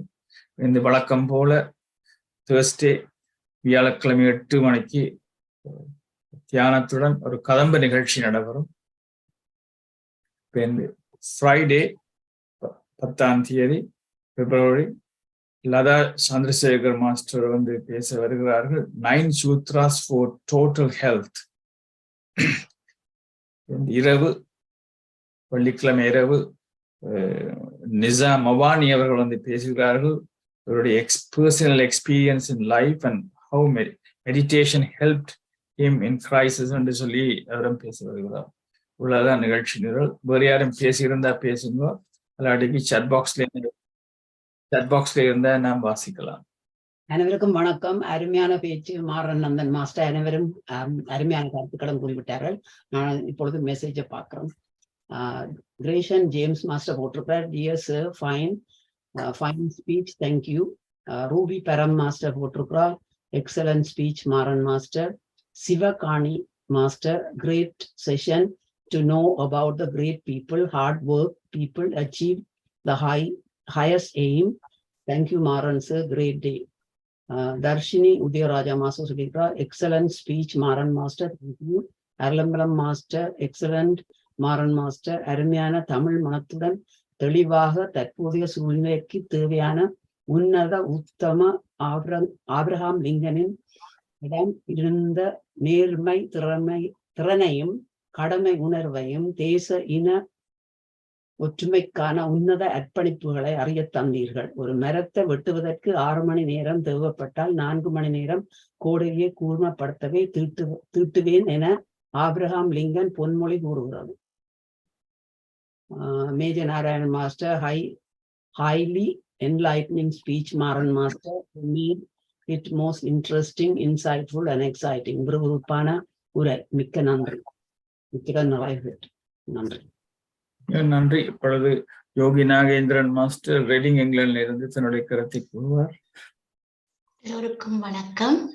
மாறன் மாஸ்டர் மிக அருமையாக என்று அப்ரஹாம் லிங்கனை பற்றி வடிவாக கதைத்திருந்தீர்கள். அவற்றை சரிதை நான் சிறு வயதில் கற்றதுதான். இதை நீங்கள் மீண்டும் மீண்டும் அதை மெருகூட்டி நீங்கள் கூறியதில் எனக்கு மிகவும் ஆர்வமாக இருக்கின்றது. அது படிக்க வேணும் என்று. எனக்கு என்ன கருத்து அதுக்குள்ள வந்தது என்றால், நான் கற்றது நீங்கள் உரையில இருந்த என்னென்னா 2. ஒன்று வந்து அவர்கிட்ட ஆள் மனத்துல அவர் போட்டுட்டார் என்ன செய்யணும். சின்ன வயசுல அவர் போட்டாரோ அல்லது அவருக்கு முற்பிறவில இருந்தே வந்ததுனால அது ஏற்பட்ட அந்த சக்தியோ எனக்கு விளக்கவில்லை. ஏதோ ஒன்று அவருடைய மனத்தில் அவன் சிறுவனாக ஒரு மரவட்டியின் மகனாக பிறந்திருந்தாலும் அந்த அந்த எண்ணம், ஏதோ ஒரு எண்ணம் வலிமை அவருக்குள்ள ஏற்பட்டு அதை அவர் எதை கண்டு வந்ததோ அனுபவித்து வந்ததோ ஏதோ வந்து அவர் அதை ஊண்டி வைத்திருந்து அதை செயலாக்கி இருக்கிறார். செயலாக்கிதான் அதை அவர் விடவும் இல்லை. அதான் நான் அன்றைக்கும் ஒரு கதையில கொதிச்ச மாதிரி, சிலருக்கு அது ஒரு மனதுக்குள்ளே ஒரு ஆணித்தரமாக ஒரு எண்ணங்கள் வந்து அதை வலுக விடாமல் அவர் சாகும் வரைக்கும் அதை பிடிச்சு வச்சிருந்திருக்கிறார். அதுதான் அந்த உண்மையான ஒரு அது என்னன்னு சொல்றது, திருக்குறள் எல்லாம் கூறப்பட்டிருக்கிறது. அது எல்லாருக்கும் அதை வேலாது. நாங்கள் நழுவ விட்டுவோம் சில சமய சந்தர்ப்ப சூழ்நிலைகள்ல. ஆனா இவர் அதை ஆணி வேற வைத்திருந்திருக்கிறார். அது மட்டுமல்ல, தனது மனைவியையும் சுற்றலையும் சூழலையும் திருத்த பார்த்திருக்கிறார். அவற்றை செய்கையினால திருத்த பார்த்திருக்கிறார். அவர் வாயால சொல்ல இல்லை, செய்கையினால. மனைவியோட அது வித்தியாசம், செய்கையினால செய்திருக்கிறார். மற்றது நீங்கள் நடைமுறை நடந்து தெரிந்ததை சொன்னீங்க. எல்லோருமே இன்றும் கூறுகிறார்கள், நீங்கள் ஒரு ஒரு ஒரு முடிவுக்கு வர வேணும் என்றால் நீங்கள் அது திருப்பி திருப்பி யோசித்துக் கொண்டிருக்கும் பொழுது அது நீங்கள் அதில் ஒரு முடிவு எடுக்க இயலாது. நீ வெளியில் போய் இயற்கையில் நடந்து செல்லும் பொழுது ஆறுதலாக நீ அது உன்னுடைய மனதில் இருக்கும் அந்த கேள்வி. ஆனால் இயற்கையோடு உன்னை கனெக்ட் பண்ணி நீங்கள்டா அதுக்கு பதில் கிடைக்கும். அந்த பதில் நீங்க ஒரு மேத்ஸோ இன்னும் நீங்க solve பண்ணணும்டா, அக்கௌண்டன்டா you wanted to solve something, your balance sheet is not balancing or whatever, you just go around and go for a walk, be with nature and you'll find the solution. உங்களுக்கும் உங்களோட தொழில நீங்கள் எதுவும் செய்யும் பொழுது அது ஏனென்று நான் கேள்வி கேட்டுக்கொண்டே இருக்கின்றேன். எனக்குள் ஒரு சொல்யூஷன் ஒன்றுக்கு உங்களுக்கு கிடைக்கணும் வேண்டா, you connect with nature. That is what we are doing with the Dhyanam here. So it's something to do with the nature. It will give you. அதான் அவர் அன்று செய்தாரோ, ஆனா அவருக்குள்ள இருக்கிற அந்த சக்தி எங்கேயோ வெளியில இருந்து அவருக்கு வந்திருக்க வேணும் என்றுதான் நான் நினைக்கின்றேன் என்னுடைய சிற்றறிவினால். சோ நீங்க என்ன நினைக்கிறீங்க மாறன் மாஸ்டர்? நன்றி யோகி மாஸ்டர், நீங்க சொல்றது சரிதான். இந்த நடைப்பயிற்சியோ அந்த அந்த அந்த சூழல்ல இருந்து வெளியாகிறது. காந்தி கூட சொல்லுவாரு, தான் இளமை பின்னார் காலத்துல ரொம்ப ஆரோக்கியமா இருந்தது காரணம் நான் லண்டன்ல மாணவனா இருக்கின்ற பொழுது நிறைய நடப்பேன்னு சொல்லுவாரு. ஒரு இடத்துல இருந்து இன்னொரு இடத்துக்கு நடந்தே செல்வேன். ஆக இந்த அந்த அந்த சூழல்ல இருந்து வெளியாகி வர்றது ரொம்ப உண்மைதான். எனக்கு என்ன ஒரு மன மகிழ்ச்சி இன்னைக்கு, ரொம்ப மகிழ்ச்சி என்னன்னா, நான் பேசுனதை விட இந்த கலந்துரையாடல் ரொம்ப ஆக்டிவா நிறைய பேர். அவரு நடராசன் மாஸ்டர் ஏற்கனவே தயார் பண்ணிட்டு வந்திருக்காரு, போய் அவர் பார்க்கணும்னு சொன்னாரு. எல்லாரும் நான் விடுபட்ட சில கருத்துக்கள் எல்லாரும் இங்க சொல்றது ரொம்ப மகிழ்ச்சியா இருந்தது. அந்த அந்த கோடாலியை தீட்டும் போது அவர் விறகு வெட்டி இருக்கிறதுனா அவர் சொல்லுவாரு, அது அழகாக சொன்னாரு. நம்ம மேஜர் அழகா சொன்னாரு. பாகம் அவருக்கு அந்த அந்த குண்டடி பட்டது, இப்படி எல்லாரும் இந்த கலந்துரையாடல ரியலி என்ஜாய். ஏன்னா நிறைய கருத்துக்கள் விடுபட்டதெல்லாம் நீங்க கொண்டு வந்தீங்க. உங்க கோணத்துல இருந்து பார்க்கின்ற பொழுது நிறைய எல்லாரோட ஒரு அழகான அற்புதமான கலந்துரையாடல். ரொம்ப மகிழ்ச்சி யோகி மாஸ்டர், ரொம்ப மகிழ்ச்சி. அந்த விறகுவட்டியின் மகனா இருந்தா கூட அந்த விறகுவட்டியில கூட அவர் அது ஒரு பொன்மணியேன்னு சொல்லி போட்டு போயிருக்கு. அதான் அந்த சிறப்பா இருக்கிறது. இப்பொழுது பூபாரட்னம் சம்புநாதன் அவர்கள் சிட்னியிலிருந்து தன்னுடைய கருத்தை கூறுவார். அனைவருக்கும் வணக்கம். மாரணந்தன் மாஸ்டர் அவர்கள் மிகவும் அழகாக ஒழுங்குபடுத்தி இந்த ஆபிரகாம் லிங்கனுடைய வாழ்க்கை வரலாற்றை, அவருடைய குணாதிசயங்களை மிகவும் அழகாக எடுத்து கூறினார். அவருக்கு முதற்கண் எனது நன்றி. மற்றது பெரியார்களுடைய வாழ்க்கை வரலாறுகளை வாசிக்க வேண்டும். நாங்கள் படிக்கிற காலத்துல ஒரு ஆசிரியர் எனக்கு கூறுவார், பெரியார்களுடைய வாழ்க்கை வரலாறுகளை வாசிக்கிறதால எங்களுக்குள்ளேயும் நல்ல குணாதிசயங்கள் உருவாகும், வளரும்.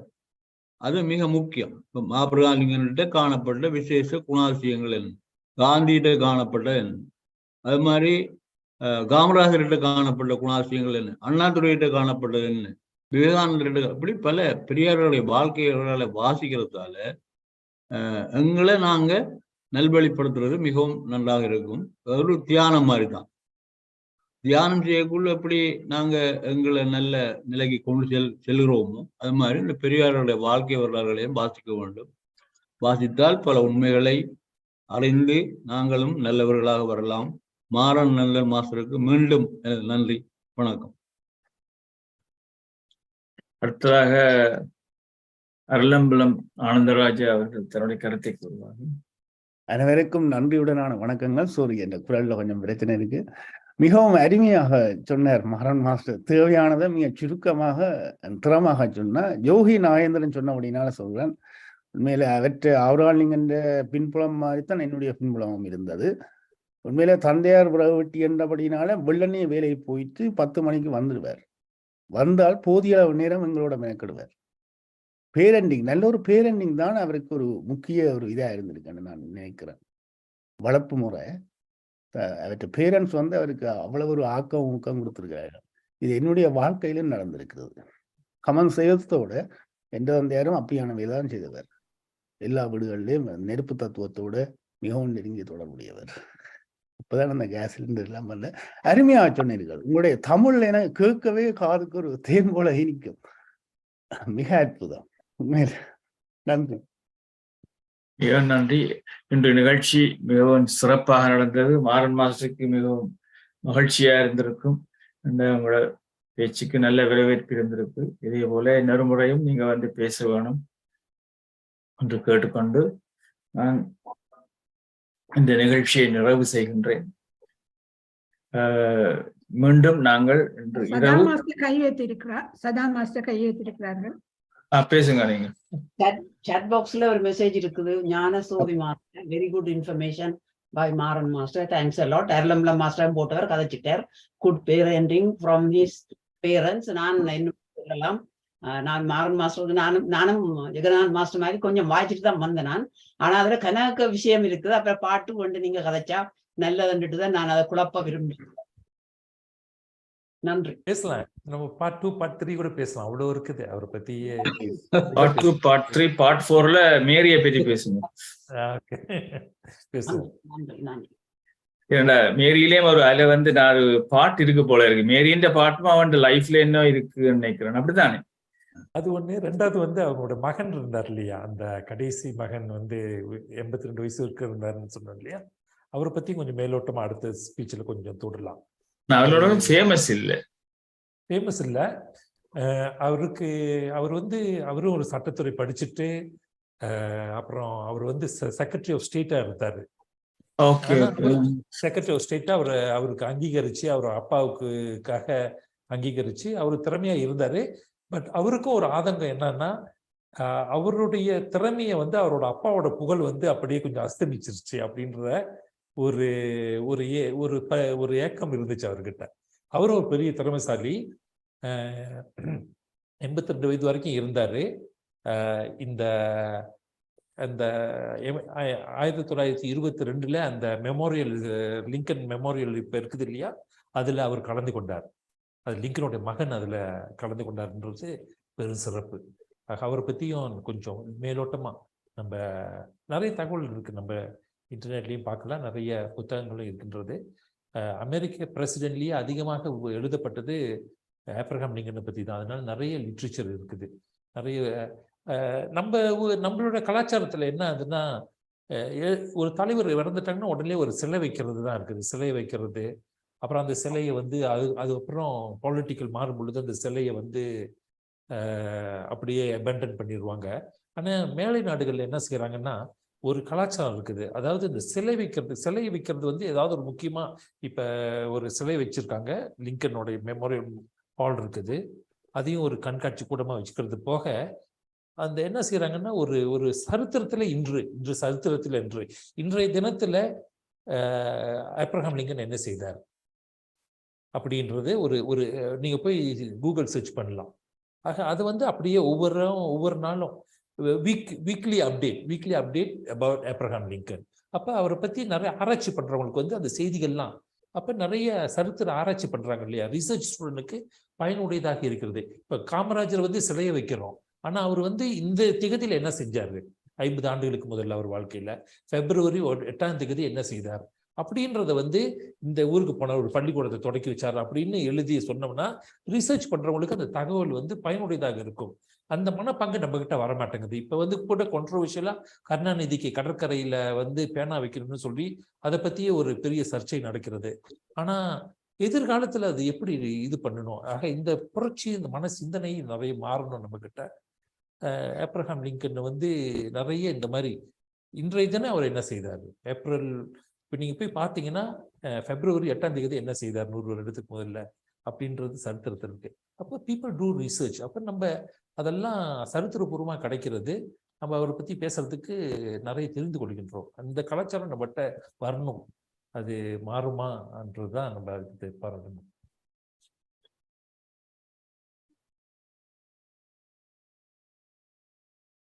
ஓகே, நாங்கள் இனி நிறைவு செய்வோம். இனி மீண்டும் நாங்கள் இன்று இரவு 8 மணிக்கு தியானத்துடன் சந்திப்போம். அருமையான பயிற்சி. அடுத்த முறையும் வந்து பார்ட் 2 பார்ட் 3 என்று போய்கொண்டிருந்தா இன்னும் நல்லா இருக்கும் என்று கூறிக்கொண்டு மிக்க நன்றி நாராயண் மாஸ்டர். மிகவும் அழகாக கூறினீர்கள். எனக்கு கணக்க பேச முடியல, அவன் நித்திர கொண்டபடியா வந்துட்டு மிகவும் அழகான பேச்சு. மிக்க நன்றி.